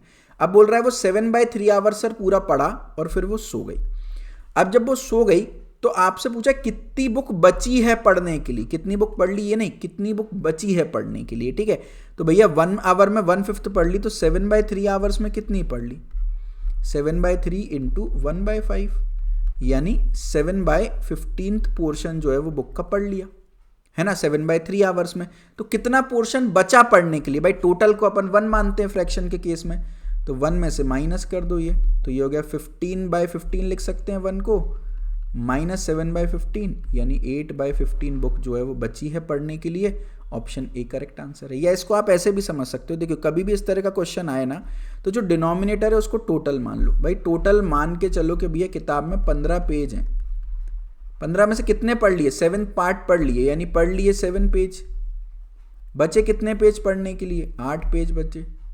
तो अगर फ्रैक्शन में देखें तो 8 पेज बचे सर 15 पेज में से पढ़ने, यानी 8/15 यानी 8/15 पोर्शन जो है वो बचे हुए हैं रीड करने के लिए। Option A is the correct answer, है ना। तो भाई मज़ा आ रहा है अगर आपको इस सीरीज़ में तो प्लीज़ वीडियो को लाइक करो और कमेंट सेक्शन में मेंशन करें कि आपको चीज़ें समझ में आ रही हैं। चलिए अगले क्वेश्चन पर मूव करते हैं। ये भी अगेन 2016 पेपर 1 में पूछा गया था और यहाँ पर ये देखिए ये सक्सेसिव परसेंटेज का क्वेश्चन है। बोला है एक नंबर है 350, उसको पहले 20% से इंक्रीज किया है, फिर 20% से डिक्रीज किया है, फाइनल परसेंटेज इंक्रीज डिक्रीज क्या होने वाला है। तो भाई एक तरीका तो ये कि भाई 350 को पहले 20% इंक्रीज करो, यानी 70 से इंक्रीज करो तो 420 बन जाएगा, है ना। फिर 420 को 20% से डिक्रीज, देखो एक तरीका है कि भाई 350 है, इसका 10% कैसे निकालते हैं, 10% आखिरी का एक जीरो हटा के निकालते हैं, तो 10% हो गया इसका 35, 20% हो गया, डबल कर दो 70 हो गया, है ना। अब 20% से इंक्रीज हो गया यानी कि 420 हो गया, है ना। या आप इसको ऐसे भी कर सकते हो, 20% ऑफ 350 निकाल सकते हो, this will B 20/100 multiplied by 350, when you will solve it you will get 420 only, right. अब नया नंबर आ गया 420, अब इस नंबर को 20% से डिक्रीज कर दिया। अब 420 का 10% क्या होता है सर, 42 होता है, 20% क्या होता है, 42 का डबल कर दो आप, 84 हो गया। अब ये जो नंबर है ये 84 से डिक्रीज हो गया, तो भाई ये कितना हो गया 10, ये हो गया आपका 1, दिस इज 6, ये 11, ये 3, दिस इज आपका 11 - 8 इज 3 एंड 336। कोई नंबर 350 था पहले, अब वो 336 हो गया, तो भाई कितना परसेंटेज डिक्रीज हो गया। तो अगर आप देखोगे तो 3.5 जो है वो 1% के बराबर हो जाएगा, है ना। अगर आप इसको 100 से डिवाइड करोगे तो 3.5 1% के बराबर हो जाएगा। अगर आप यहाँ पर देखो तो टोटल कितना डिक्रीज हुआ है, 14 से डिक्रीज हुआ है। तो भाई अगर आप ध्यान से देखोगे तो 3.5 जो है 1% है, तो 7 जो है वो 2% हो गया, और 7 का डबल 14 जो है वो 4% हो गया। तो भैया नंबर कितना डिक्रीज हो गया, 4% से डिक्रीज हो गया। अगेन ये मेथड है, अपन को इसको नहीं फॉलो करना है, मैं इसकी बहुत शानदार ट्रिक आपको बताता हूँ। जब भी कोई नंबर इंक्रीज या डिक्रीज होता है तो x + y + xy/20 कर देना है, ठीक है। सिंपल सी बात है, x + y + xy अपॉन 20 नहीं, xy/100 कर देना है, ठीक है। अब आप यहाँ पर ध्यान से देखो तो क्या है, अगर इंक्रीज है तो इंक्रीज को मैं क्या मानूंगा, प्लस मानूंगा। अगर डिक्रीज है तो डिक्रीज को क्या मानूंगा, मैं माइनस मानूंगा, ठीक है। तो x की वैल्यू क्या हो जाएगी, 20% से नंबर इंक्रीज हुआ है तो +20 हो जाएगी। y की वैल्यू 20% से बाद में नंबर डिक्रीज हुआ है तो वो -20 हो जाएगी, ठीक है। तो +20, y इज -20, तो plus of -20 plus of 20 into -20 upon 100, तो ये हो गया 20 - 20 और 20 हो गया -400 अपॉन 100, तो ये तो कट गया आपस में, तो ये -400/100 यानी -4 आ गया आंसर। माइनस का मतलब क्या होता है, माइनस का मतलब होता है डिक्रीज, तो 4% से डिक्रीज हुआ है। आपसे ये नहीं पूछा कि इंक्रीज या डिक्रीज क्या हुआ, परसेंटेज बस पूछा है, तो 4% will be the answer here. अच्छा, यहाँ पर एक और ट्रिक अपन बनाते हैं। अगर मान लो सेम इंक्रीज और सेम डिक्रीज हो जाए, यानी जिस नंबर से इंक्रीज हुआ है उसी नंबर से डिक्रीज हुआ है, तो x को तो x ही रहने दें क्योंकि x से इंक्रीज हुआ है। y जो है वो मेरा -(x) बन जाएगा क्योंकि उसी नंबर से डिक्रीज हुआ है। अगर इस फॉर्मूले में मैं रखूंगा तो x + y की जगह -(x) रख दिया, प्लस x इंटू वाई की जगह -(x) अपॉन 100 कर दिया, तो हो गया x - x और ये हो गया -(x²/100), तो ये आपस में कट जाएगा, तो यानी रिजल्ट आपका आ जाएगा -(x²/100). अब कहने का मतलब क्या है, इसको एज अ ट्रिक हम याद रख सकते हैं कि अगर कोई नंबर किसी परसेंटेज से इंक्रीज हुआ है और उसी परसेंटेज से डिक्रीज हुआ है तो ओवरऑल आपका डिक्रीज ही हुआ होगा, ओवरऑल इंक्रीज नहीं होगा, क्योंकि माइनस में आंसर आया। x² जो है किसी भी नंबर का स्क्वायर हमेशा पॉजिटिव होता है, 100 भी पॉजिटिव नंबर है, तो ये ओवरऑल नेगेटिव नंबर आएगा। तो अगर किसी नंबर से इंक्रीज हुआ है उसी नंबर से डिक्रीज हुआ है तो ओवरऑल डिक्रीज ही होगा। कितना डिक्रीज होगा, वो x²/100 का डिक्रीज होगा, यानी 20 का स्क्वायर बाय 100, तो 20 का स्क्वायर हो गया 400 बाय आपका 100, यानी कि 4% से ओवरऑल जो नंबर है वो आपका डिक्रीज हुआ होगा, hence 4% is the correct answer. तो मेथड भी सीख लिया कैसे करना है, और साथ में हमने जो ट्रिक है वो भी यहाँ पर सीख ली, जिसको आप ध्यान रख सकते हैं, ठीक है। चलिए अगले क्वेश्चन पर मूव करते हैं। बोला है दो नंबर्स का सम 36 है, उनका HCF और LCM भी दे रखा है, यहाँ पर आपको उनके रेसिप्रोकल्स का सम निकालना है, ठीक है। मान लेते हैं वो दो नंबर A और B हैं, लेट सपोज। अब अपन को एक ट्रिक पता होना चाहिए, LCM मल्टीप्लाइड बाय HCF जो होता है वो प्रोडक्ट ऑफ टू नंबर्स के बराबर होता है। वो किसके बराबर होता है, प्रोडक्ट ऑफ टू नंबर्स के बराबर होता है, ठीक है। तो यहाँ पर HCF और LCM क्या दे रखा है, 105 और 3 दे रखा है, और दोनों नंबर्स का प्रोडक्ट क्या हो जाएगा, A इंटू B हो जाएगा। इसको ऐसे ही रहने देते हैं, product of these two numbers is 105 multiplied by 3, और इन दो नंबर्स का सम यानी A + B is already given as 36। आपको रेसिप्रोकल का सम निकालना है, यानी 1/a प्लस 1/b निकालना है। तो ये क्या हो जाएगा, ये हो जाएगा आपका b plus a upon A B. b plus, इसको सॉल्व कर रहे हैं जब, तो नंबर a और b है तो रेसिप्रोकल 1/a और 1/b हो जाएगा। b plus a upon A B क्या हो जाएगा, b प्लस a की वैल्यू 36 है, ab की वैल्यू 105 मल्टीप्लाइड बाय 3 है, तो ये आपका 12 टाइम्स चला जाएगा, यानी कि 12/105। ठीक है, अब इसको फर्दर सॉल्व कर सकते हैं कि अपन किसी भी तरह से, आप देखिए 3 की टेबल में चला जाएगा ये 4, और 3 की टेबल में 105 चला जाएगा अपना कितनी बार, आपका 105 3 की टेबल में चला जाएगा 35 बार। तो 4/35 कोई ऑप्शन है क्या, yes, option C is the correct answer. अच्छा, एक और ट्रिक होती है जिस पर मैं ऑलरेडी एक बार बात भी मैंने किया कि भाई अगर मान लो आपको दो नंबर्स ए और बी दिए हुए हैं और इनके रेसिप्रोकल का सम पूछा है ना, रेसिप्रोकल का सम पूछा है, तो ये किसके बराबर हो जाते हैं, ये sum of numbers upon product of numbers के बराबर हो जाते हैं। डायरेक्टली आप निकाल सकते हो, है ना। तो दोनों नंबर्स का सम है 36 और दोनों नंबर्स का जो प्रोडक्ट है वो क्या है 105 इंटू 3, एलसीएम इंटू एचसीएफ जो है वो प्रोडक्ट के बराबर होता है। तो डायरेक्टली आप इधर ही आ गए, यानी this will be equal to 4/35, option C is the correct answer, है ना।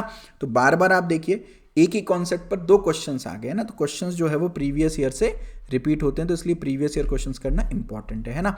अगले क्वेश्चन पर मूव करते हैं। बोला एक रेक्टेंगुलर गार्डन है, चलिए भाई बना लेते हैं एक रेक्टेंगुलर गार्डन। ठीक है भाई, बोला उसकी जो लेंथ है वो 4 मीटर ज़्यादा है उसकी विड्थ से, तो अपन एक काम करते हैं विड्थ को x मान लेते हैं। नहीं भाई, x मानेंगे तो x की याद आ जाएगी, तो अपन एक काम करते हैं विड्थ को y मान लेते हैं। ठीक है, तो विड्थ को अपन ने y मान लिया। ठीक है, लेंथ जो है वो 4 मीटर ज़्यादा है, चलो विड्थ को ब्रेड्थ भी बोल देते हैं ना, तो अपन b मान लेते हैं, एक काम करते हैं b मान लेते हैं। ठीक है, b मान लिया अपन ने ब्रेड्थ, तो लेंथ कितनी हो जाएगी उसकी 4 मीटर ज़्यादा है ब्रेथ से, तो लेंथ हो जाएगी आपकी ब्रेथ प्लस 4। क्या हो जाएगी, ब्रेथ प्लस 4, लेंथ हो जाएगी आपकी ब्रेथ प्लस 4, क्योंकि लेंथ 4 मीटर ज़्यादा है ब्रेथ से। सेमी पैरामीटर दे रखा है सर 36 सेमी पैरामीटर दे रखा है, आपको गार्डन की लेंथ निकालनी, नहीं एल की वैल्यू निकालनी है। तो मैं कहता हूँ भाई ये है आपका b, ब्रेथ हो गया, लेंथ हो गई b प्लस 4। तो अपन एक काम करते हैं, अपन पैरामीटर निकाल लेते हैं। पैरामीटर कैसे निकालेंगे, अपन करेंगे भैया b plus b plus b plus 4 plus b plus 4, ये हो गया आपका पैरामीटर, क्योंकि ये भी b है और ये b प्लस 4 है। और पैरामीटर का आधा जो है वो क्या हो जाता है, सेमी पैरामीटर। और ये वैल्यू क्या दे रखी है सर, अपन को 36 दे रखी है, सेमी पैरामीटर बराबर 36 है। तो यहाँ से क्या हम b की वैल्यू निकाल सकते हैं, कितने b हैं, 1 2 3 4 बार b हैं, प्लस 4 और 4 कितने हैं, 8 हैं, बाय 2 इज इक्वल्स टू 36, 2 से डिवाइड कर दो तो 2b plus 4 is equals to 36, यानी 2b की वैल्यू कितनी आ गई 36 माइनस 4 यानी कि 32, यानी b की वैल्यू आ गई 32 का आधा यानी कि 16। b की वैल्यू 16 आ गई। प्लीज़ भावनाओं में बहकर 16 मत मार्क कर देना, आपसे ब्रेथ नहीं पूछी, विड्थ नहीं पूछी, आपसे लेंथ पूछी। लेंथ क्या है, ब्रेथ प्लस 4, तो b प्लस 4 है, यानी कि 16 प्लस 4 यानी कि कितना हो गया आपका, ये 20 हो गया यहाँ पर। ठीक है, तो यहाँ से जो ब्रेथ आपकी निकल के आ रही है वो आपकी टोटल 20 मीटर्स निकल के आ रही है। ठीक है, तो मेरे ख्याल से इस वाले क्वेश्चन में भी आपको क्लैरिटी मिलेगी, सिंपल ज्योमेट्री पर बेस्ड था। अगर सेमी पैरामीटर क्या होता है वो पता है तो बहुत आराम से आप सॉल्व कर सकते हो, है ना। चलिए भाई अगले क्वेश्चन पर मूव करते हैं। इस तरह के क्वेश्चन जो है वो टीचिंग एग्जाम्स में काफ़ी ज़्यादा पूछे जाते हैं। बोला राजधानी एक्सप्रेस जो है वो किसी स्टेशन को 7:29 PM यानी शाम को 7:29 पर छोड़ रही है और वो अगले स्टेशन पर 17 घंटे 42 मिनट बाद पहुंच रही है। शाम को 7:29 पर छोड़ी, 17 घंटे 42 मिनट के बाद वो अगले स्टेशन पर पहुंची है, तो अगले स्टेशन पर उसका अराइवल टाइम क्या है। देखिए अब इसमें लोग अलग अलग शॉर्ट ट्रिक्स बताते हैं, मैं कहता हूँ लॉजिक की जब सिंपल है तो ट्रिक की ज़रूरत क्या है। देखिए शाम के 7:29 पर चली और 12 घंटे में 12 आवर्स में कितने बज जाएंगे, सुबह के 7:29, जो PM है वो AM हो जाएगा 12 घंटे के बाद। अब भैया 12 घंटे मैंने ट्रेन को चला दिया, सुबह के 7:29 हो गए, अपने पास 17 घंटे 42 मिनट हैं ट्रेन के पास, उसमें से 12 घंटे सर वो चल चुकी है, तो कितने घंटे और बचे, 5 घंटे 42 मिनट और बचे। अब सुबह 7:29 में 5 घंटे 42 मिनट और आपको ऐड करना है, 5 घंटे 42 मिनट और ऐड करना है। तो कैसे ऐड करेंगे आप देखिए भाई, यहाँ पर इसको समझिए। पहले अपन 42 मिनट को ऐड करते हैं, फिर 5 घंटे को बाद, या तो एक काम करो पहले 5 घंटे को ऐड कर लो। 7:29 है, 7 के बाद 8, 9, 10, 11, 12, 12:29 हो जाएगा कब, जब 5 घंटे ऐड हो जाएंगे। अब इसमें 42 मिनट्स और ऐड करने है ना, तो 29 मिनट में 31 मिनट और ऐड कर लेंगे तो 1 बज गया आपका, 1 PM हो गया अब, है ना। 12:29 AM नहीं, माफ कीजिएगा, ये PM हो जाएगा, है ना। देखो ध्यान से समझो, दोबारा समझाता हूँ। सुबह 7:29 हो रहा है, 5 घंटे 42 मिनट ट्रेन को और चलना है, अपन 5 घंटे चला दो, 7, 5, 12 होते हैं, तो यानी 12:29 हो गए दोपहर के मतलब PM हो गए। अब इसमें 42 मिनट और ऐड कर दो। 42 मिनट ऐड करने के लिए मैं क्या कर सकता हूँ, 31 मिनट ऐड करूंगा तो 1 PM बन जाएगा, और 42 में 31 माइनस कर दो तो कितने मिनट और बचे, 11 मिनट और बचे, तो इसमें 11 मिनट और ऐड कर दो, तो 1:11 PM will be the correct answer. Option D will be the correct answer, है ना।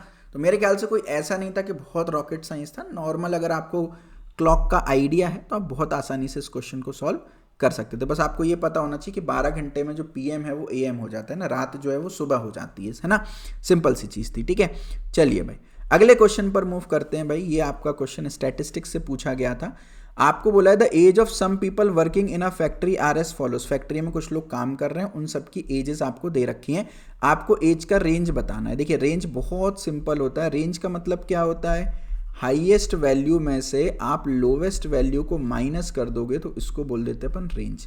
अब बस यहाँ पर गड़बड़ नहीं करना, बिल्कुल ध्यान से ऑब्जर्व करो। हाईएस्ट वैल्यू क्या दिख रही है, मुझे एक ही वैल्यू दिख रही है जो 50 क्रॉस कर रही है, दैट इज 54। लोवेस्ट वैल्यू क्या दिख रही है आपको, लोवेस्ट वैल्यू मुझे फिलहाल 23 दिख रही है। 23 से छोटा मुझे और कुछ तो नहीं दिख रहा है, एक बार दोबारा डबल चेक करो 23। तो अब इसको माइनस करना, कोई ऑप्शन अपना सही बैठ रहा है क्या, एक गया और 5 में से 2 गए तो 3 बचे, 31 बैठ रहा है। तो भाई 31 ऑप्शन में है क्या, yes, option A will be the correct answer, है ना। तो बिल्कुल बिल्कुल बिल्कुल ज़्यादा सिंपल क्वेश्चन था। अगर रेंज का आपको फॉर्मूला पता है, हाईएस्ट वैल्यू में से लोवेस्ट वैल्यू माइनस करते हैं तो रेंज निकल आता है। चलिए अपने अगले क्वेश्चन पर मूव करते हैं। ये भी यूपी टेट 2016 पेपर 1 में पूछा गया था। द स्मॉलेस्ट प्राइम नंबर है, सबसे छोटा प्राइम नंबर क्या होता है। पहले समझते हैं प्राइम नंबर क्या है। प्राइम नंबर मतलब ऐसा नंबर जिनके 2 ही फैक्टर हो, 1 एंड द नंबर इटसेल्फ। जैसे 7 एक प्राइम नंबर है क्योंकि इसके 2 ही फैक्टर है, 1 एंड द 7 इटसेल्फ। यानी कुल मिला के जिस नंबर को केवल मैं उस खुद नंबर से और केवल 1 से डिवाइड कर सकूं, इसके अलावा और किसी नंबर से डिवाइड ना हो पाए, ऐसे नंबर को प्राइम नंबर बोलते हैं, ठीक है। अब दुनिया का सबसे छोटा प्राइम नंबर जो होता है वो 2 होता है ना। 1 ना तो प्राइम होता ना ही कंपोजिट होता। 3 जो है वो प्राइम नंबर होता है लेकिन सबसे छोटा नहीं होता है। तो करेक्ट आंसर विल बी 2। 0 भी प्राइम कंपोजिट की कैटेगरी में नहीं आता। 2 जो है वो सबसे छोटा प्राइम नंबर होता है, और 2 एकमात्र ऐसा प्राइम नंबर होता है जो कि इवन होता है। उसके अलावा सारे जितने भी प्राइम नंबर्स हैं वो सबके सब आपके ऑड होते हैं। तो करेक्ट आंसर जो है वो 2 हो गया, ठीक है। सिंपल सा क्वेश्चन था। अगला क्वेश्चन बहुत इंटरेस्टिंग क्वेश्चन है, यूपी टेट 2016 में पेपर 1 में पूछा था। पाई क्या है, पाई एक ऑड फ्रैक्शन है, इवन फ्रैक्शन है, प्राइम नंबर है, इररेशनल नंबर है। मैं कहता हूं इसमें एक ऑप्शन रैशनल नंबर होता तो बहुत सारे बच्चे गड़बड़ करके आ जाते, क्योंकि हमने क्या पढ़ रखा है सर, पाई को हम 22/7 लिख देते हैं, और किसी भी नंबर को अगर आप p/q के फॉर्मेट में लिख पा रहे हो तो वो रैशनल नंबर कहला जाएगा। तो इस हिसाब से तो सर पाई रैशनल नंबर होना चाहिए, बट गलत जवाब है ये। पाई जो है वो एक इररेशनल नंबर होता है। करेक्ट आंसर ऑप्शन डी है। अब ऐसा क्यों है, देखिए ये पाई की वैल्यू मैथमेटिकली हम सॉल्व करने के लिए, अपनी समझ के लिए, चीज़ों को आसान बनाने के लिए 22/7 लेते हैं, जबकि एक एग्जैक्ट वैल्यू नहीं है, ये एक अप्रॉक्सीमेट वैल्यू है पाई की। और क्योंकि ये अप्रॉक्सीमेट वैल्यू है इसलिए हम इसको p/q के फॉर्मेट में लिख रहे हैं और रैशनल बोल रहे हैं, बट ये अप्रॉक्सीमेट वैल्यू है भाई। 22/7 के फॉर्मेट में आप पाई को कभी लिख ही नहीं सकते हो, सिर्फ कैलकुलेशन के पर्पज से हम यूज करते हैं। पाई की वैल्यू 22/7 नहीं होती। क्या सर पाई की वैल्यू 3.14 होती है, नहीं, 3.14 भी अप्रॉक्सीमेट वैल्यू होती है। पाई की वैल्यू ये होती है, it's a very very big number. ये कभी एंड नहीं होता, कभी रिपीट नहीं होता, और ऐसे नंबर जो कभी एंड नहीं होते, कभी रिपीट नहीं होते, उन्हीं को हम इररेशनल नंबर बोल देते हैं, ठीक है। या तो नंबर p/q के फॉर्मेट में हो तो वो रैशनल बन जाता है, या वो टर्मिनेट हो जाए, है ना, जैसे 1/2 है ना, ये अपने आप में खत्म हो जाता है, 0.5 है तो ये भी अपने आप में रैशनल है। या तो वो नॉन टर्मिनेटिंग हो बट रिपीट होता जाए, ये देखो ये रिपीट हो रहा है, तो ये भी अपने आप में रैशनल कहला जाता है। अगर मान लो कोई नंबर ऐसे भी रिपीट हो रहा है ना, 32 32 32 32, तो ये नॉन टर्मिनेटिंग है बट रिपीटिंग है, तो ऐसे नंबर्स को भी रैशनल बोलते हैं। इरैशनल बनने के लिए ना तो टर्मिनेट हो ना ही रिपीट हो। Non terminating non repeating numbers को इरैशनल बोलते हैं, क्योंकि पाई टर्मिनेट भी नहीं हो रहा, खत्म भी नहीं हो रहा, और पाई में कोई भी वैल्यूज ऐसी नहीं है जो रिपीट हो रही, कोई पैटर्न नहीं बन रहा है यहाँ पर, राइट। तो non terminating non repeating, hence pi हमारा इरैशनल नंबर है। चलिए अगले सवाल पर मूव करते हैं। यूपीटेट 2016 पेपर 1 में पूछा गया था 1/3 का इनवर्स माइनस 1/4 के इनवर्स की का होल इनवर्स, 1/3 का इनवर्स माइनस 1/4 के इनवर्स का होल इनवर्स आपसे पूछा गया है। 4 ऑप्शन दिए हुए हैं। देखिए भाई, अपन को एक बात समझना है, जो x का इनवर्स होता है वो क्या होता है, 1/x होता है। सिमिलरली अगर मैं 1/x का इनवर्स करूंगा तो वो x के बराबर आ जाएगा वापस से। तो अगर मैं यहाँ पर 1/3 का इनवर्स करता हूँ तो ये किसके बराबर आ जाएगा, ये 3 के बराबर आ जाएगा। ऐसे ही 1/4 का इनवर्स करता हूँ तो ये मेरा 4 के बराबर हो जाएगा। तो ये दरअसल क्या लिखा है, ये लिखा है 3 माइनस ये लिखा है 4, तो ये हो गया 3 - 4 क्या हो गया, -1 हो गया। और -1 का इनवर्स हो गया, -1 का इनवर्स। और x का इनवर्स क्या होता है, 1/x, तो ये क्या हो जाएगा 1/-1, और 1/-1 क्या होता है, -1 होता है। कोई ऑप्शन मैच कर रहा है कि yes, option A is the correct answer. बिल्कुल सिंपल सा कॉन्सेप्ट था। अगर ये आपको पता है दोनों चीजें तो फिर बहुत आसानी से आप इसको सॉल्व कर सकते थे। अगले क्वेश्चन पर मूव करते हैं। बोला है 2 फ्रैक्शन का प्रोडक्ट 14:15 दे रखा है और उनका डिवीजन 35:24 दे रखा है। मान लेते हैं अपन 2 फ्रैक्शन है, एक फ्रैक्शन को a नाम दे दिया, एक फ्रैक्शन को b नाम दे दिया। बोला है कि इनका जो प्रोडक्ट है यानी a × b दे रखा है 14/15 और इनका जो डिवीजन है वो दे रखा है 35/24। अब आपसे पूछा गया है सर कि इन दोनों में से लार्जेस्ट फ्रैक्शन कौन सा है, यानी a फ्रैक्शन बड़ा है या b फ्रैक्शन बड़ा है। तो अपन एक काम करते हैं, इस इक्वेशन को पकड़ते हैं। यहां से मैं a को लिख सकता हूं क्या, 35b/24, यस और नो।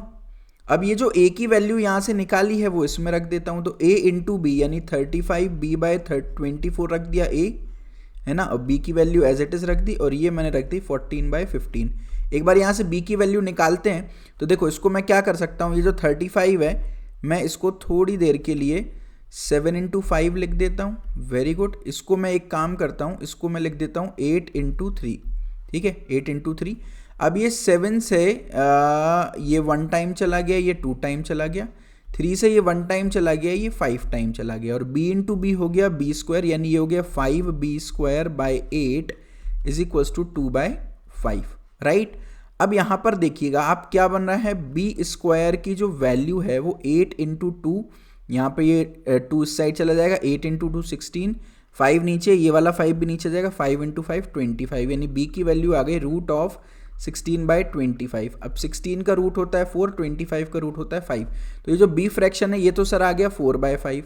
अब a की वैल्यू कैसे निकालेंगे, a की वैल्यू निकालेंगे सर बहुत सिंपल सी बात है, कैसे निकालेंगे, a की वैल्यू इज 35b/24, तो 35/24, b की वैल्यू क्या है 4/5 है, तो ये 1 टाइम्स चला गया, ये सर 7 टाइम्स चला गया, और ये आपका 4 की टेबल में 1 टाइम्स चला गया, ये 6 टाइम्स चला गया, तो a की वैल्यू आ गई 7/6। तो भैया ये आ गई 7/6, ये आ गई 4/5, 4/5 तो कोई ऑप्शन भी नहीं दिया, 7/6 ये एक ऑप्शन है, that is the correct answer. और 7/6 जो है वो 1 से बड़ा है, 4/5 जो है वो तो 1 से भी छोटा है, तो ऑब्वियसली बड़ा फ्रैक्शन कौन सा होगा, 7/6 होगा। Option B is the correct answer. चलिए अगले सवाल पर मूव करते हैं। ज्योमेट्री पर बहुत ही बढ़िया क्वेश्चन पूछा गया था 3D मेंसुरेशन पर। बोला areas of 3 adjacent faces of a cuboid are in the ratio 7:10:14। एक क्यूबॉइड है, उसकी जो 3 एडजेसेंट फेसेस हैं उनका एरिया का जो रेशियो है वो 7:10:14 दे रखा है। क्यूबॉइड का वॉल्यूम दे रखा है 350 सेंटीमीटर क्यूब। आपको जो सबसे लॉन्गेस्ट साइड है उसका एरिया बताना है। अपन एक काम करते हैं, यहाँ पर अपने पास क्यूबॉइड प्रेजेंट है, मैंने रिप्रेजेंटेशन के लिए इसको बना रखा है।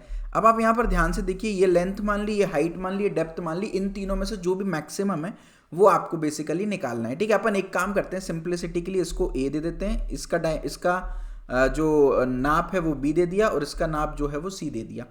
अब ये जो तीनों एडजेसेंट फेसेस हैं, ये जो एक ग्रीन कलर से बना है, ग्रीन कलर के एडजेसेंट फेस का एरिया क्या आ गया, ए बी आ गया, ठीक है। और जो ब्लू कलर से एडजेसेंट फेस है इसमें देखो डेप्थ आपकी ये वाली साइड सी है और ये वाली साइड कितनी है, बी है, तो ये BC आ गया। और अगर मैं तीसरा येलो कलर से जो फेज बना है उसको देखिए, इसकी येलो वाले फेज में अगर देखेंगे तो ये A है और ये डेप्थ के बराबर है आपकी C है, तो ये AC आ गया। अब सर ये तीनों का रेशियो क्या दे रखा है, 7:10:14 है ना। कुछ किसी को भी कुछ भी मान सकते हैं, वो तो अपन अभी आंसर निकालेंगे तो पता चलेगा। 7:10:14 दे रखा है, 7:10:14 दे रखा है, ठीक है। अब मैं क्या यहाँ से एक चीज बोल सकता हूँ क्या, थोड़ी देर के लिए AB की वैल्यू को मैं 7x मान लूँ। x नहीं मानता यार, x की याद आ जाएगी फिर से, तो अपन एक काम करते हैं, AB की वैल्यू को 7y मान लेता हूँ, BC की वैल्यू को 10y मान लेता हूँ, AC की वैल्यू को 14y मान लेता हूँ। कोई दिक्कत है क्या? नहीं होनी चाहिए कोई भी दिक्कत, ठीक है। अब आपसे क्या पूछा, आपको अच्छा एक चीज और दे रखी है, volume of this cuboid is 350 centimetre cube.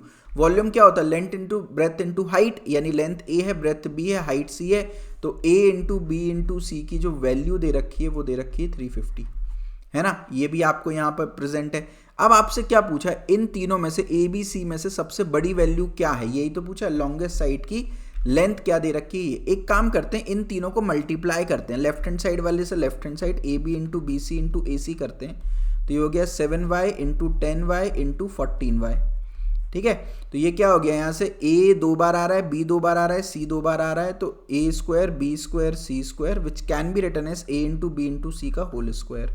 This is equal to 7 into 10 into 14 into y का क्यूब, है ना, y का क्यूब, है ना। A into B into C की वैल्यू क्या दे रखी है सर, 350 दे रखी है, तो 350 का square is equal to 7 into 10 into 14 into y का क्यूब। तो यहाँ से अपन y की वैल्यू निकाल लेते हैं, है ना। एक बार इसको सॉल्व करते हैं। अब देखिए भाई 350 दे रखा है ना, 350 को मैं क्या कर सकता हूँ, 7 इंटू 5 इंटू 10 लिख दूँ, 7 पंजे 35 इंटू 10, ठीक है। इसका स्क्वायर है is equals to 7 into 10 into 14, 7 into 10 into 14 into Y का क्यूब है ना। एक काम करते हैं, इसको और बेटर तरीके से सॉल्व करने की कोशिश करते हैं। 7 इंटू 7 लिख दिया, इसको 5 इंटू 5 लिख दिया, इसको 10 इंटू 10 लिख दिया, है ना। डिवाइडेड बाय ये वाला टर्म नीचे आ जाएगा, 7 इंटू 10 इंटू 14, ये जो है सर अपने y की क्यूब आ गई, है ना। अब यहाँ से देखो एक 7 से एक 7 अपन काट देते हैं, ठीक है। एक 10 से एक 10 अपन काट देते हैं, और इसको मैं 2 इंटू 5 लिख सकता हूँ। इस 10 को क्या लिख सकता हूँ सर, 2 इंटू 5 लिख सकता हूँ, ठीक है। ऐसा इसलिए क्योंकि इस 2 से ये आपका 7 टाइम्स चला जाएगा, और ये 7 से ये 7 कट जाएगा। तो y की क्यूब सर अपनी 5 इंटू 5 इंटू 5 आ गई, यानी 5 की क्यूब आ गई, यानी y की वैल्यू सर यहाँ से 5 आ गई। अब सर y की वैल्यू तो 5 आ गई, अब यहाँ से मैं AB, BC और AC तीनों की वैल्यू निकाल सकता हूँ, है ना। AB, BC और AC तीनों की वैल्यू, लेकिन आपसे ये नहीं पूछा गया सर, आपसे पूछा गया है A, B और C की एग्जैक्ट वैल्यू आप निकालो और फिर वहां से आप क्वेश्चन को सॉल्व करो, ठीक है। सबसे बड़ा कौन सा है, A, B और C में सबसे बड़ी वैल्यू क्या है वो आपको बताना है, ठीक है। अब यहाँ से मैं आपको बहुत ही बढ़िया एक तरीका बताता हूँ, आप ध्यान से देखना, आपको मजा आ जाएगा। जब भी कभी इस तरह के क्वेश्चंस आए तो आप इस तरीके को अपना सकते हो। मैं क्या कर रहा हूँ, ध्यान से देखना, मैं AB में, ध्यान से समझना, मैं AB में AC का मल्टीप्लाई कर रहा हूँ और BC से डिवाइड कर रहा हूँ। क्या कर रहा हूँ सर, AB में AC का मल्टीप्लाई कर रहा हूँ और BC से डिवाइड कर रहा हूँ। ऐसा करने से मेरे पास क्या मिल जाएगा, B से B कट जाएगा, C से C कट जाएगा, A का स्क्वायर बचेगा। तो ये एक्चुअली A का स्क्वायर लिखा है, अगर आप ध्यान से देखो तो, यस और नो, A का स्क्वायर लिखा है। अब AB की वैल्यू क्या है सर, रख देते हैं इधर 7y, AC की वैल्यू क्या है सर 10y, AC की वैल्यू है 14y, और सर BC की वैल्यू क्या है 10y, ठीक है। एक y से तो एक y काट दीजिए सर, तो A स्क्वायर की जो एक्चुअल वैल्यू आ रही है वो आ रही है 7 इंटू 14 इंटू इस y की जगह मैं रख देता हूँ 5/10, ठीक है।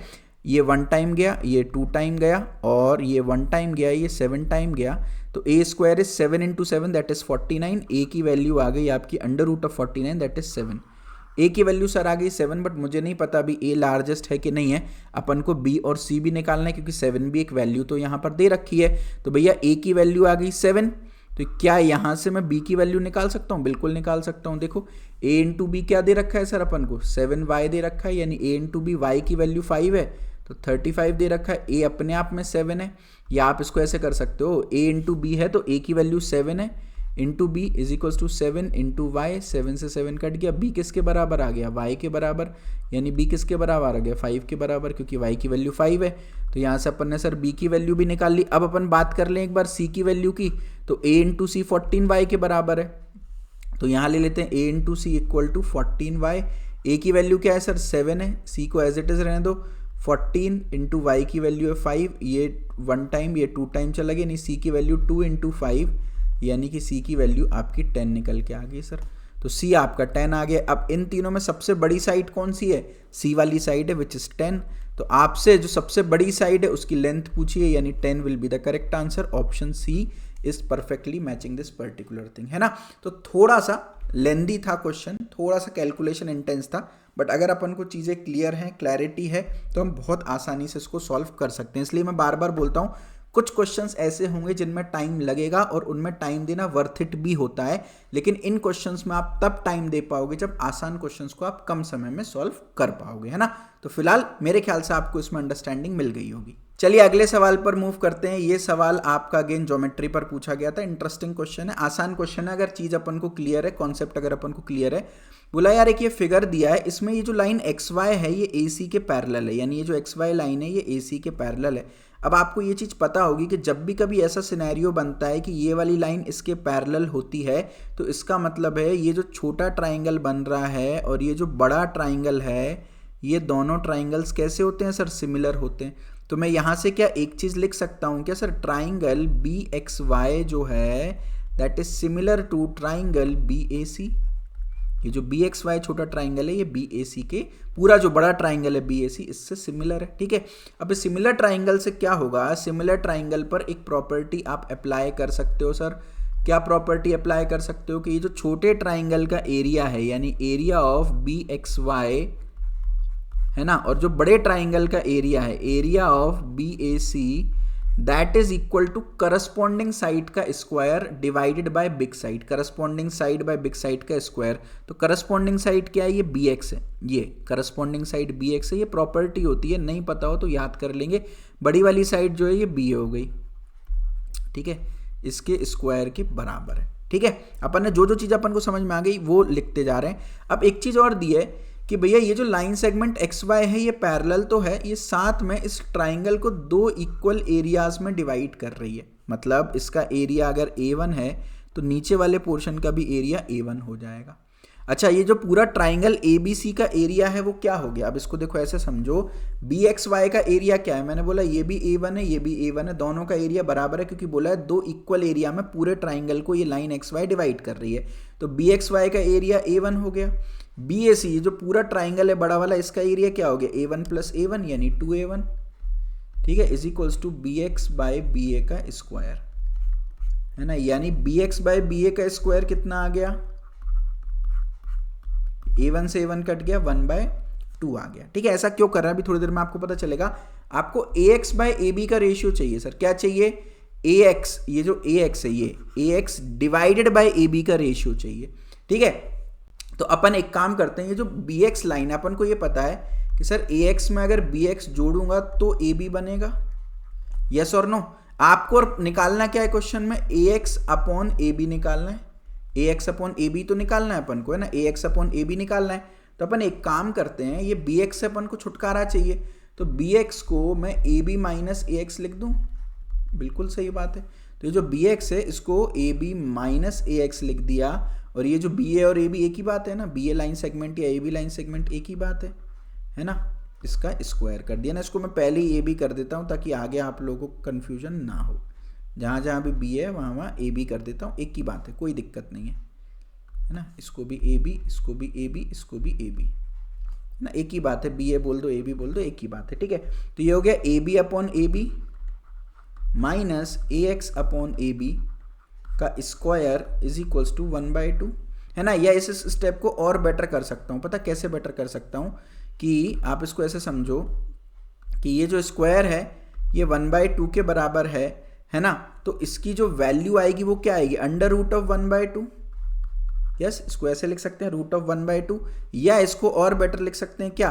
1/√2 लिख सकते हैं, एक ही तो बात है यार, इसको 1/√2 लिख सकते हैं ना, क्योंकि रूट ऑफ 1 तो 1 ही होता है। अब AB अपॉन AB 1 हो गया, minus AX upon AB is equals to 1/√2। तो यहाँ से AX अपॉन AB की वैल्यू क्या निकल के आ गई, आप देखिए भाई, ये राइट हैंड साइड पे जाएगा तो 1 माइनस 1/√2, यानी ये क्या हो गया, √2 माइनस 1/√2। कोई ऑप्शन मैच कर रहा है क्या? रेशियो पूछा है ax अपॉन ए बी का, यानी ax इस टू ए बी का रेशियो जो है वो √2 - 1 इस टू √2 आ रहा है। कोई ऑप्शन है क्या? √2 - 1 इस टू √2, √2 + 1 इस टू √2 दे रखा है, ऐसा क्या? या 2 - √2 इस टू 2 दे रखा है। तो एक काम करते हैं अपन, इसको ना ऐसा कर लेते हैं, अपन 2 से मल्टीप्लाई कर लें ऊपर और नीचे, या √2 से मल्टीप्लाई कर लेते हैं। अपन को गिवन फॉर्म में अगर आंसर चाहिए तो √2 से मल्टीप्लाई कर लो ऊपर और नीचे।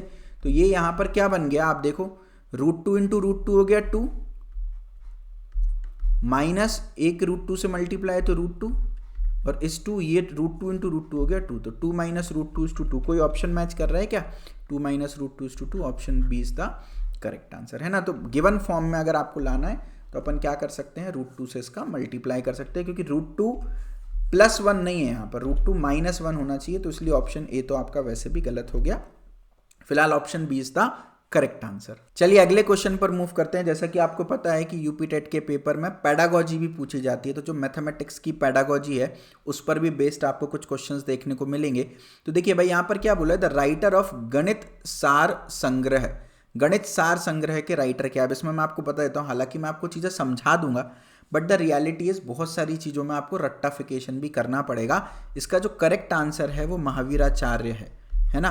जो गणित सार संग्रह है, इसके रचयिता राइटर कौन थे, लेखक कौन थे, महावीराचार्य थे, ठीक है। अब ये जो गणित सार संग्रह था, ये महावीराचार्य ने 9th सेंचुरी में लिखा था। अभी क्या चल रही है, अभी आपकी 21st सेंचुरी चल रही है, राइट। तो ये 9th सेंचुरी में लिखा गया था ना, यानी 900 जो सन है उसमें।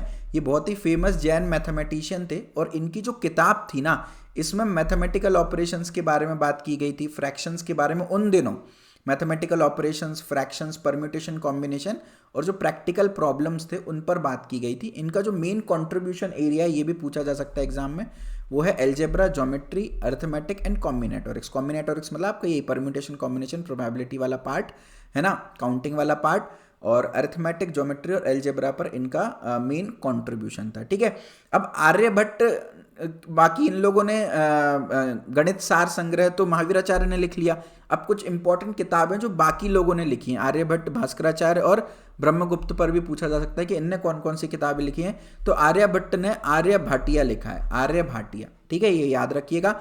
भास्कराचार्य ने 2 किताबें लिखी हैं, लीलावती, जो मतलब लिखी तो काफ़ी हैं, जो मेन इंपॉर्टेंट है मैथमेटिक्स के पॉइंट ऑफ व्यू से, वो लीलावती और बीजगणित, है ना, ये 2 किताबें लिखी हैं। और ब्रह्मगुप्त ने ब्रह्मस्फुट सिद्धांत लिखी हुई है, ब्रह्मस्फुट सिद्धांत, ये ब्रह्मगुप्त की लिखी हुई है। तो ये भी इंपॉर्टेंट चीज़ है जिसको आप याद रख लीजिएगा, ठीक है। अगले सवाल पर मूव करते हैं। ये सवाल जो है, अगेन ये आपका पेडागोजी बेस्ड क्वेश्चन है। आपसे पूछा है, in teaching mathematics axiomatic method जो है वो किस चीज़ को इंक्लूड नहीं करता है। देखिए, एक्सियोमेटिक मेथड का मतलब होता है कि कुछ कुछ चीज़ें ऐसी हैं जो मैथ्स में मान ली गई हैं, है ना। जैसे मान लीजिए 2 पॉइंट से केवल एक ही स्ट्रेट लाइन निकलती है। अब इसको कोई, किसी ने ऐसा प्रूफ नहीं किया, अब ये बात मान ली गई है, क्योंकि इसका कोई कंट्रोवर्सी अपन को कॉन्ट्राडिक्ट दिखा नहीं अभी तक, है ना, कि 2 पॉइंट से आप मल्टीपल लाइन ड्रॉ कर लो, नहीं, 2 पॉइंट से एक ही लाइन। तो इसको अपन ने मान लिया गया है ना, इसको बोलते हैं एक्सियोम। जो चीज़ अपन ने मान ली है, जो लगता है कि बिल्कुल सच है, जिसको प्रूफ की जरूरत नहीं है, मान लिया, उसको हम क्या बोल देते हैं, एक्सियोम, तो है ना। तो एक्सियम की हेल्प से जो हमें ऑलरेडी एग्जिस्टिंग नॉलेज है, उसकी हेल्प से हम नई नॉलेज ड्राइव करते हैं, उसकी हेल्प से हम थ्योरम्स बनाते हैं, प्रूफ करते हैं, मैथमेटिक्स डेवलप करते हैं। इस मेथड को एक्सियोमेटिक मेथड बोलते हैं। अब इसके अंदर बहुत सारी चीज़ें आती हैं, यूक्लिडियन मेथड आता है, नॉन यूक्लिडियन मेथड आता है, और फॉर्मल एक्सियोमेटिक मेथड आता है। जेनेटिक मेथड इसके अंदर नहीं आता, तो उसका करेक्ट आंसर जेनेटिक मेथड ही है, क्योंकि पूछा है कि भाई ये जो एक्सियोमेटिक मेथड है ये किसको इंक्लूड नहीं करता है ना। अब एक बार घबराइए नहीं, इनको अपन समझ लेते हैं। देखिए, यूक्लिडियन मेथड क्या है, यूक्लिडियन मेथड जो है वो यूक्लिड की ज्योमेट्री पर आधारित है, यूक्लिड की ज्योमेट्री पर बेस्ड है। इसमें भी यही बोलते हैं कि भाई ज्योमेट्री के जो कुछ नियम सिद्धांत जो लोगों ने माने हैं, यूक्लिड ने माने हैं भाई, उसको अपन ट्रू मानेंगे, ठीक है। फिर उसके आधार पर हम लॉजिक का यूज करेंगे, लॉजिक के यूज करके और बढ़िया ज्योमेट्री ड्राइव करेंगे, ज्योमेट्री की थ्योरम्स ड्राइव करेंगे, है ना। और ये सिस्टमैटिक और स्ट्रिक्ट रहती है, स्टेप बाय स्टेप मैनर में हम चीज़ों को ड्राइव करते हैं, प्रूफ करते हैं, ऐसा, है ना। तो यूक्लिडियन मेथड वो मेथड है जिसमें ज्योमेट्री को एकदम रूल बुक के हिसाब से पढ़ते हैं कि भाई ये चीज़ें हैं, ये ऑलरेडी ट्रू रही हैं ज्योमेट्री में, अब इनसे हम ये चीज़ें ड्राइव कर रहे हैं। तो पहले एक्सियम मान लो, फिर उन एक्सियोम से डेफिनेशन बनाओ, वहाँ से फिर थ्योरम को प्रूव करो। हर स्टेप लॉजिकल होता है, तो ना हर स्टेप में लॉजिकल लगाया जाता है और इमेजिनेशन इसमें कम होती है, लॉजिक इसमें ज़्यादा होती है। तो कल के दिन यूक्लिडियन मेथड पर भी सवाल आए तो you should be able to solve it. अब नॉन यूक्लिडियन मेथड क्या बोलता है कि भाई अगर आप एक्सियोम्स को, जो बातें बोली गई हैं, जिन बातों को लोग सच मानते हैं ज्योमेट्री की, यूक्लिड ने जो बातें बोली गई थी, अगर वो बातें आप सच मान रहे हो तो एज इट इज मान रहे हो तो यूक्लिडियन मेथड में आ गए। लेकिन अगर आप उसमें कुछ मॉडिफिकेशन कर रहे हो, है ना, कुछ मॉडिफिकेशन कर रहे हो, तो फिर वो नॉन यूक्लिडियन मेथड में। तरीका वही है, अगर जो एजम्पशन दिया है उसको सच मान रहे हो और वहां से फिर आप चीजों को ड्राइव कर रहे हो, ज्योमेट्री ड्राइव कर रहे हो, तो यूक्लिडियन मेथड है। जो एक्सियम दिए हैं उनको पार्शियली सही मान रहे हो या उनको मॉडिफाई कर रहे हो, एज इट इज सही नहीं मान रहे हो, मॉडिफाई कर रहे हो, तो अलग अलग टाइप की ज्योमेट्री हम ड्राइव कर सकते हैं बेस्ड ऑन अलग अलग एजम्पशंस, है ना। तो ये नॉन यूक्लिडियन मेथड होता है। जैसे कि यूक्लिड का रूल अगर चेंज कर दें हम तो ज्योमेट्री चेंज हो जाती है, तो नॉन यूक्लिडियन मेथड होता है। अब देखिए ये एडवांस लेवल का कॉन्सेप्ट है, जनरली ये यूपी टेट पेपर में मुझे नहीं लगता कि दोबारा कभी पूछा जाएगा, बट एक बार पूछा गया है तो उस बेसिस पर बता दिया। अब जेनेटिक मेथड क्या होता है उस पर बाद में आएंगे, पहले समझते हैं फॉर्मल एक्सियोमेटिक मेथड क्या है। देखो पहले तो आंसर की हिंट में बताऊं कैसे। देखो एक्सियोमेटिक मेथड जो है ये एक्सियम का यूज करता है, तो फॉर्मल एक्सियोमेटिक मेथड भी एक्सियम का कुछ हद तक यूज तो कर रहा होगा, तो डज नॉट इंक्लूड वाली कैटेगरी में तो फिट होगा नहीं। फिर भी अपन समझते हैं फॉर्मल एक्सियोमेटिक मेथड क्या होता है। ये एक्सियोमेटिक मेथड के मॉडर्न वर्जन है। यहाँ पर भी हम यही करते हैं, सिंबल्स एंड फॉर्मल लैंग्वेजेस का यूज करते हैं, प्योर मैथमेटिकल स्ट्रक्चर को बनाने की कोशिश करते हैं, लॉजिकल स्ट्रक्चर का यूज करते हैं, लॉजिक लगाते हैं। तो जो सिद्धांत ऑलरेडी बने हुए हैं उनको सत्य मानते हुए डेफिनेशंस बनाते हैं, डेफिनेशंस की हेल्प से हम क्या करते हैं, थ्योरम्स वगैरह को ड्राइव करते हैं और पूरी मैथमेटिक्स की संरचना करते हैं ना। तो जो फॉर्मल एक्सियोमेटिक मेथड है वो एक एडवांस और मॉडर्न तरीका है। इसमें कुछ सिंबल्स होते हैं, स्ट्रिक्ट लॉजिकल फॉर्म में लिखा जाता है और ये भी हायर मैथमेटिक्स में यूज होता है। तो बहुत ज़्यादा हमको इसमें नहीं जाना है, बस हमको समझ लेना है कि भाई एक्सियम्स होते हैं, एक्सियम्स की हेल्प से हम डेफिनेशंस और थ्योरम्स ड्राइव करते हैं। तो ये मेथड भी लॉजिकल होता है, जो चीज़ दी है उसके बेसिस पर नई चीज़ें हम ड्राइव कर रहे हैं बेस्ड ऑन लॉजिक। तो ये जो तीनों मेथड्स अभी तक हमने पढ़े, यूक्लिडियन, नॉन यूक्लिडियन, ये एक्सियम्स के आधार पर लॉजिक लगा करके मैथमेटिक्स बनाना है। नेक्स्ट है जेनेटिक मेथड। जेनेटिक मेथड में हिस्टोरिकल डेवलपमेंट का हम यूज़ करते हैं। हम कॉन्सेप्ट्स को हिस्टोरिकल डेवलपमेंट से सिखाते हैं ना। हम बताते हैं कि भाई कॉन्सेप्ट कैसे डेवलप हुआ, जीरो का कॉन्सेप्ट कैसे बना, है ना। तो बहुत ज़्यादा हम लॉजिक पर नहीं जाते, हम हिस्ट्री पर जाते हैं। मैथ्स की हिस्ट्री इसमें बहुत ज़्यादा पढ़ते हैं कि भाई कहाँ से कैसी कैसी चीज़ें आई, कैसे कैसे डेवलप हुआ, कोई आइडिया कैसे एवॉल्व हुआ, कोई भी चीज़ डिस्कवर हुई, उस डिस्कवरी से हम चीज़ों को लर्न करते हैं। तो ये हिस्ट्री बेस्ड डेवलपमेंट होता है। तो बाकी जो तीनों हमने पढ़े अभी, यूक्लिडियन, नॉन यूक्लिडियन और फॉर्मल एक्सियोमेटिक मेथड, ये तीनों लॉजिक बेस्ड हैं। और जो जेनेटिक मेथड है, आप समझ रहे हो, जेनेटिक मेथड यानी जीन्स से चला आ रहा है, पुराने जमाने से चला आ रहा है, आत्माराम तुकाराम भिड़े के जमाने से चला आ रहा है। जेनेटिक मेथड यानी जहां पर आप हिस्टोरिकल डेवलपमेंट का यूज करते हो, तो ये एक्सियोमेटिक मेथड, इसमें लॉजिक नहीं हिस्ट्री लगाते हैं। एक्सियम का बहुत ज्यादा यहाँ कोई रोल नहीं होता, इसलिए करेक्ट आंसर इसका जेनेटिक मेथड हो जाएगा। ठीक है, अगले क्वेश्चन पर मूव करते हैं। Who has said teacher with the help of teaching equipment aids make teaching stable and interesting? अब देखो ये भी रटने का सवाल है भाई, किसने ऐसा बोला कि टीचर अगर टीचिंग इक्विपमेंट्स और एड्स का यूज करे तो टीचिंग स्टेबल और इंटरेस्टिंग। एड्स का मतलब वो वाला एड्स नहीं, हेल्प की बात कर रहे हैं ना। तो अगर टीचर जो है वो कुछ मॉडर्न इक्विपमेंट्स का यूज़ करे, है ना, पावर पॉइंट प्रेजेंटेशंस का यूज़ करे, या बेसिकली सिर्फ जाकर के पढ़ाए ना, इस तरीके से पढ़ाए कि लोगों के सेंसेस एंगेज हो। जैसे मैं हैंड मूवमेंट लगातार कर रहा हूँ, मेरी स्क्रीन आपको दिख रही है ना। तो ये एक क्रिएटिव वे में मैंने प्रेजेंटेशन बनाई है, इंग्लिश भी लिखा है, हिंदी में भी लिखा है।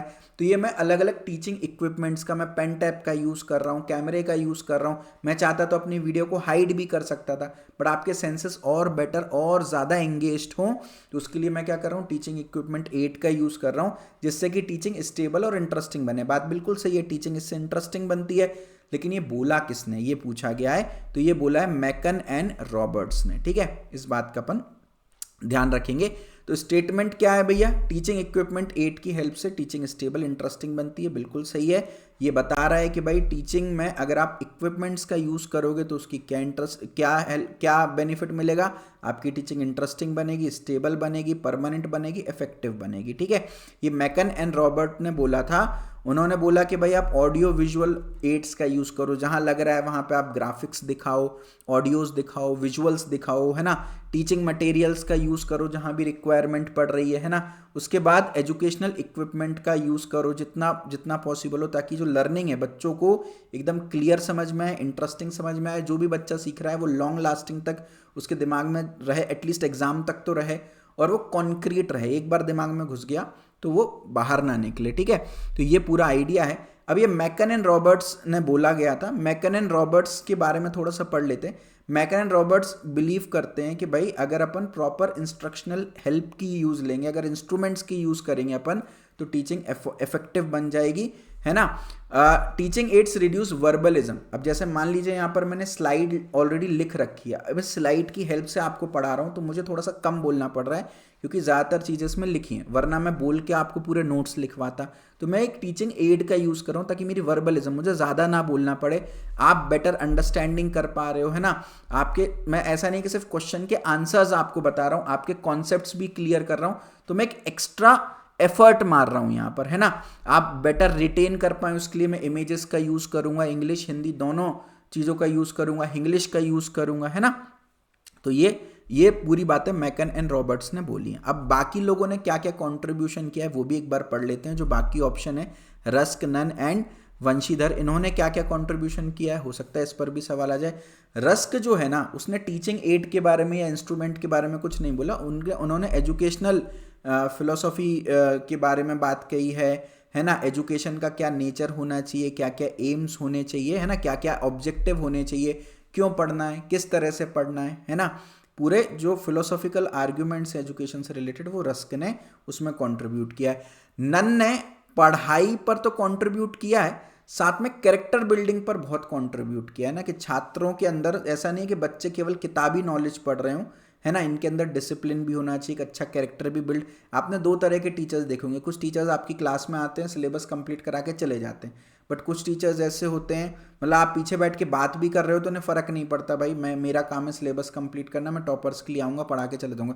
बट कुछ टीचर्स ऐसे होते हैं, आप बात कर रहे होते हैं, आपको बुलाते हैं, डांटते हैं, समझाते हैं, आपको डिसिप्लिन रखते हैं, आपकी कैरेक्टर बिल्डिंग, कई बार आपको मोटिवेट भी करते हैं, है ना। मान लेते हैं आप नेल्स बड़े हैं तो डांटते भी हों उस चीज़ पर। तो डिसिप्लिन, कैरेक्टर बिल्डिंग पर ज़्यादा उन्होंने फोकस किया है, उन्होंने भी टीचिंग इंस्ट्रूमेंट एंड हेल्प पर बहुत ज़्यादा बात नहीं की है।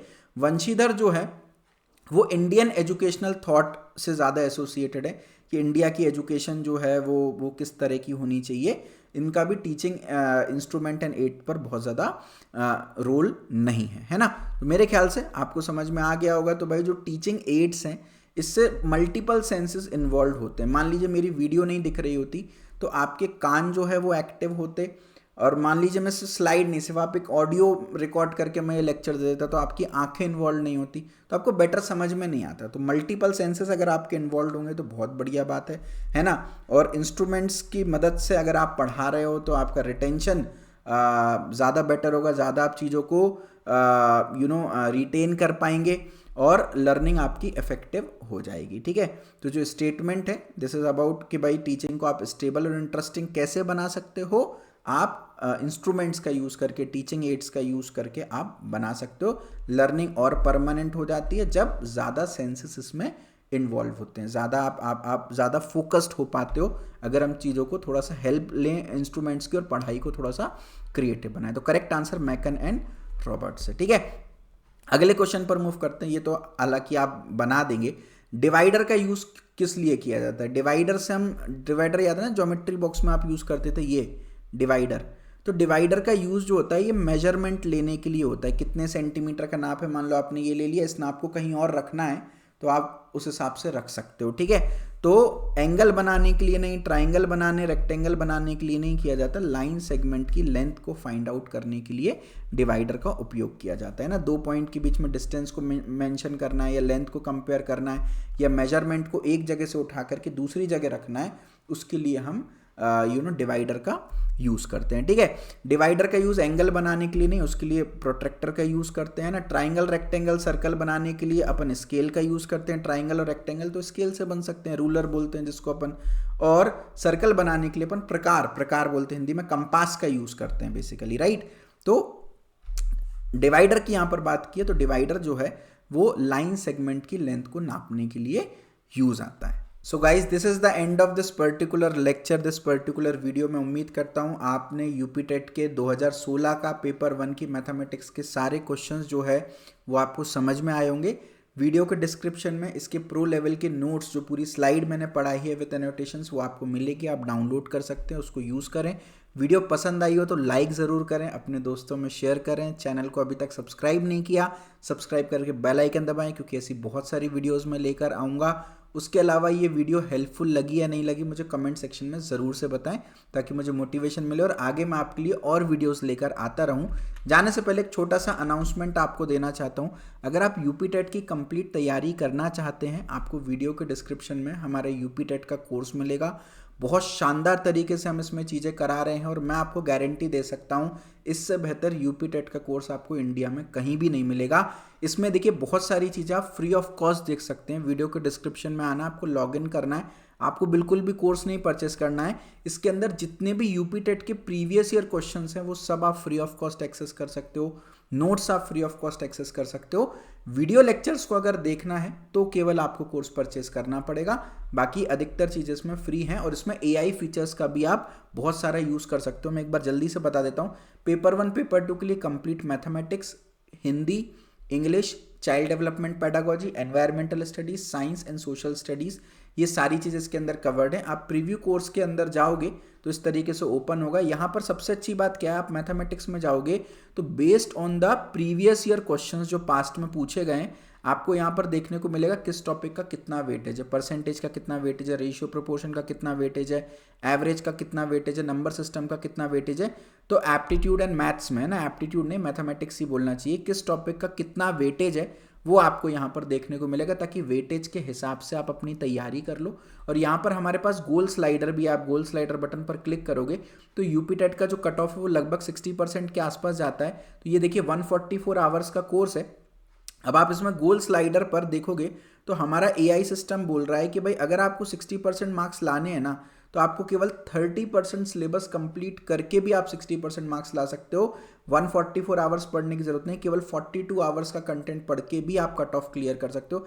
जैसे ही आप इस पर क्लिक करोगे तो जो अपने आप सबसे इंपॉर्टेंट टॉपिक्स थे केवल वो बचेंगे, बाकी टॉपिक्स गायब हो जाएंगे। और टॉपिक्स के अंदर भी जो चीज़ ज़्यादा इंपॉर्टेंट है, जैसे मेंसुरेशन के अंदर वो बोल रहा है 3D मत पढ़ो, 2D पढ़ लो, 2D से ज़्यादा सवाल है। और अभी अपन ने प्रीवियस ईयर पेपर में भी देखा था 3D से सिर्फ एक क्यूबॉइड का क्वेश्चन आया, लेकिन 2D से काफ़ी क्वेश्चंस आए हुए थे, है ना। तो वो हमारा जो AI सिस्टम है वो आपको बता देगा क्या पढ़ना है, क्या नहीं पढ़ना, कितना पढ़ना है, कितना नहीं पढ़ना। आपका लीडर बोर्ड देखने को मिलेगा, आप कहाँ पर स्टैंड कर रहे हो, है ना। और बहुत सारी चीज़ें मिलेंगी और पूरा सीक्वेंसिंग बहुत प्रॉपर है। परसेंटेज कितना पढ़ना है सर, केवल 4 घंटे 55 मिनट में आप पूरा परसेंटेज पढ़ लोगे, सारे सब topics, video lessons, previous year questions. और सिर्फ यूपी टेट के नहीं, जितने भी टीचिंग एग्जाम्स है, चाहे वो CTET हो, KVS, NVS, EMRS, practice questions आपको इन सभी एग्जाम्स के भी देखने को मिलेंगे, सारी टीचिंग एग्जाम्स के, ताकि आपकी बढ़िया लेवल पर इसमें प्रिपरेशन हो जा रही हो। ठीक है, तो आप चेक कर सकते हो। साथ में AI मेंटर भी हम दे रहे हैं, ताकि आप इंस्टेंट अपने डाउट रिजॉल्व कर सकते हो। गवर्नमेंट जॉब्स की पूरी कम्युनिटी भी आपको इसके अंदर दे रहे होंगे, ताकि आप और एस्पिरेंट्स के साथ बातचीत कर सको, है ना, एक माहौल क्रिएट हो। और जितनी भी अपडेट्स हैं हमारी तरफ से वो भी आपको उस ग्रुप में प्रोवाइड कर रहे होंगे। बहुत सारे फीचर्स हैं जो आप कोर्स को परचेस करोगे तो आपको देखने को मिलेंगे।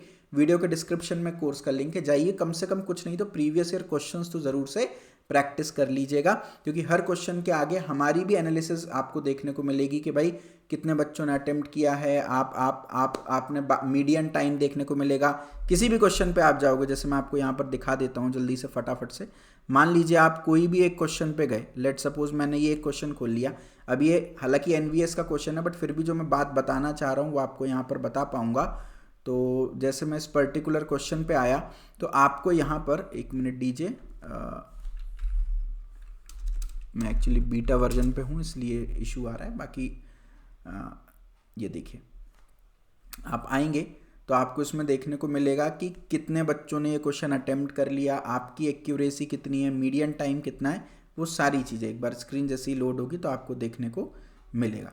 ये देखिए भाई, ये क्वेश्चन है ना, और इंग्लिश हिंदी दोनों लैंग्वेज में है, कितने बच्चों ने अटेम्प्ट किया, क्या सक्सेस रेट है, क्या मीडियन टाइम है, वो सब चीज़ें। और आप आंसर पर क्लिक करेंगे तो क्या करेक्ट आंसर है, सॉल्यूशन, वो तो देखने को मिलेगा ही मिलेगा। साथ में ये गलत, आपका आंसर क्यों गलत है उस पर भी आपको चीज़ें देखने को रीज़न, एक्चुअल रीज़न जो है वो पता चल रहा होगा। ठीक है, तो टीचिंग एग्जाम्स का सबसे बड़ा डेटाबेस हमारे पास है। यूपी टेट अकेले के 2052 प्रीवियस ईयर क्वेश्चंस जो है वो हमारे पास हैं, जो हमने इसके अंदर डाल रखे हैं। तो आप ज़रूर से उसको एक बार चेकआउट करिएगा। नीचे डिस्क्रिप्शन में हमारी टीम का हेल्पलाइन नंबर मिल रहा है, कोई भी क्वेरी समस्या हो तो पूछिएगा।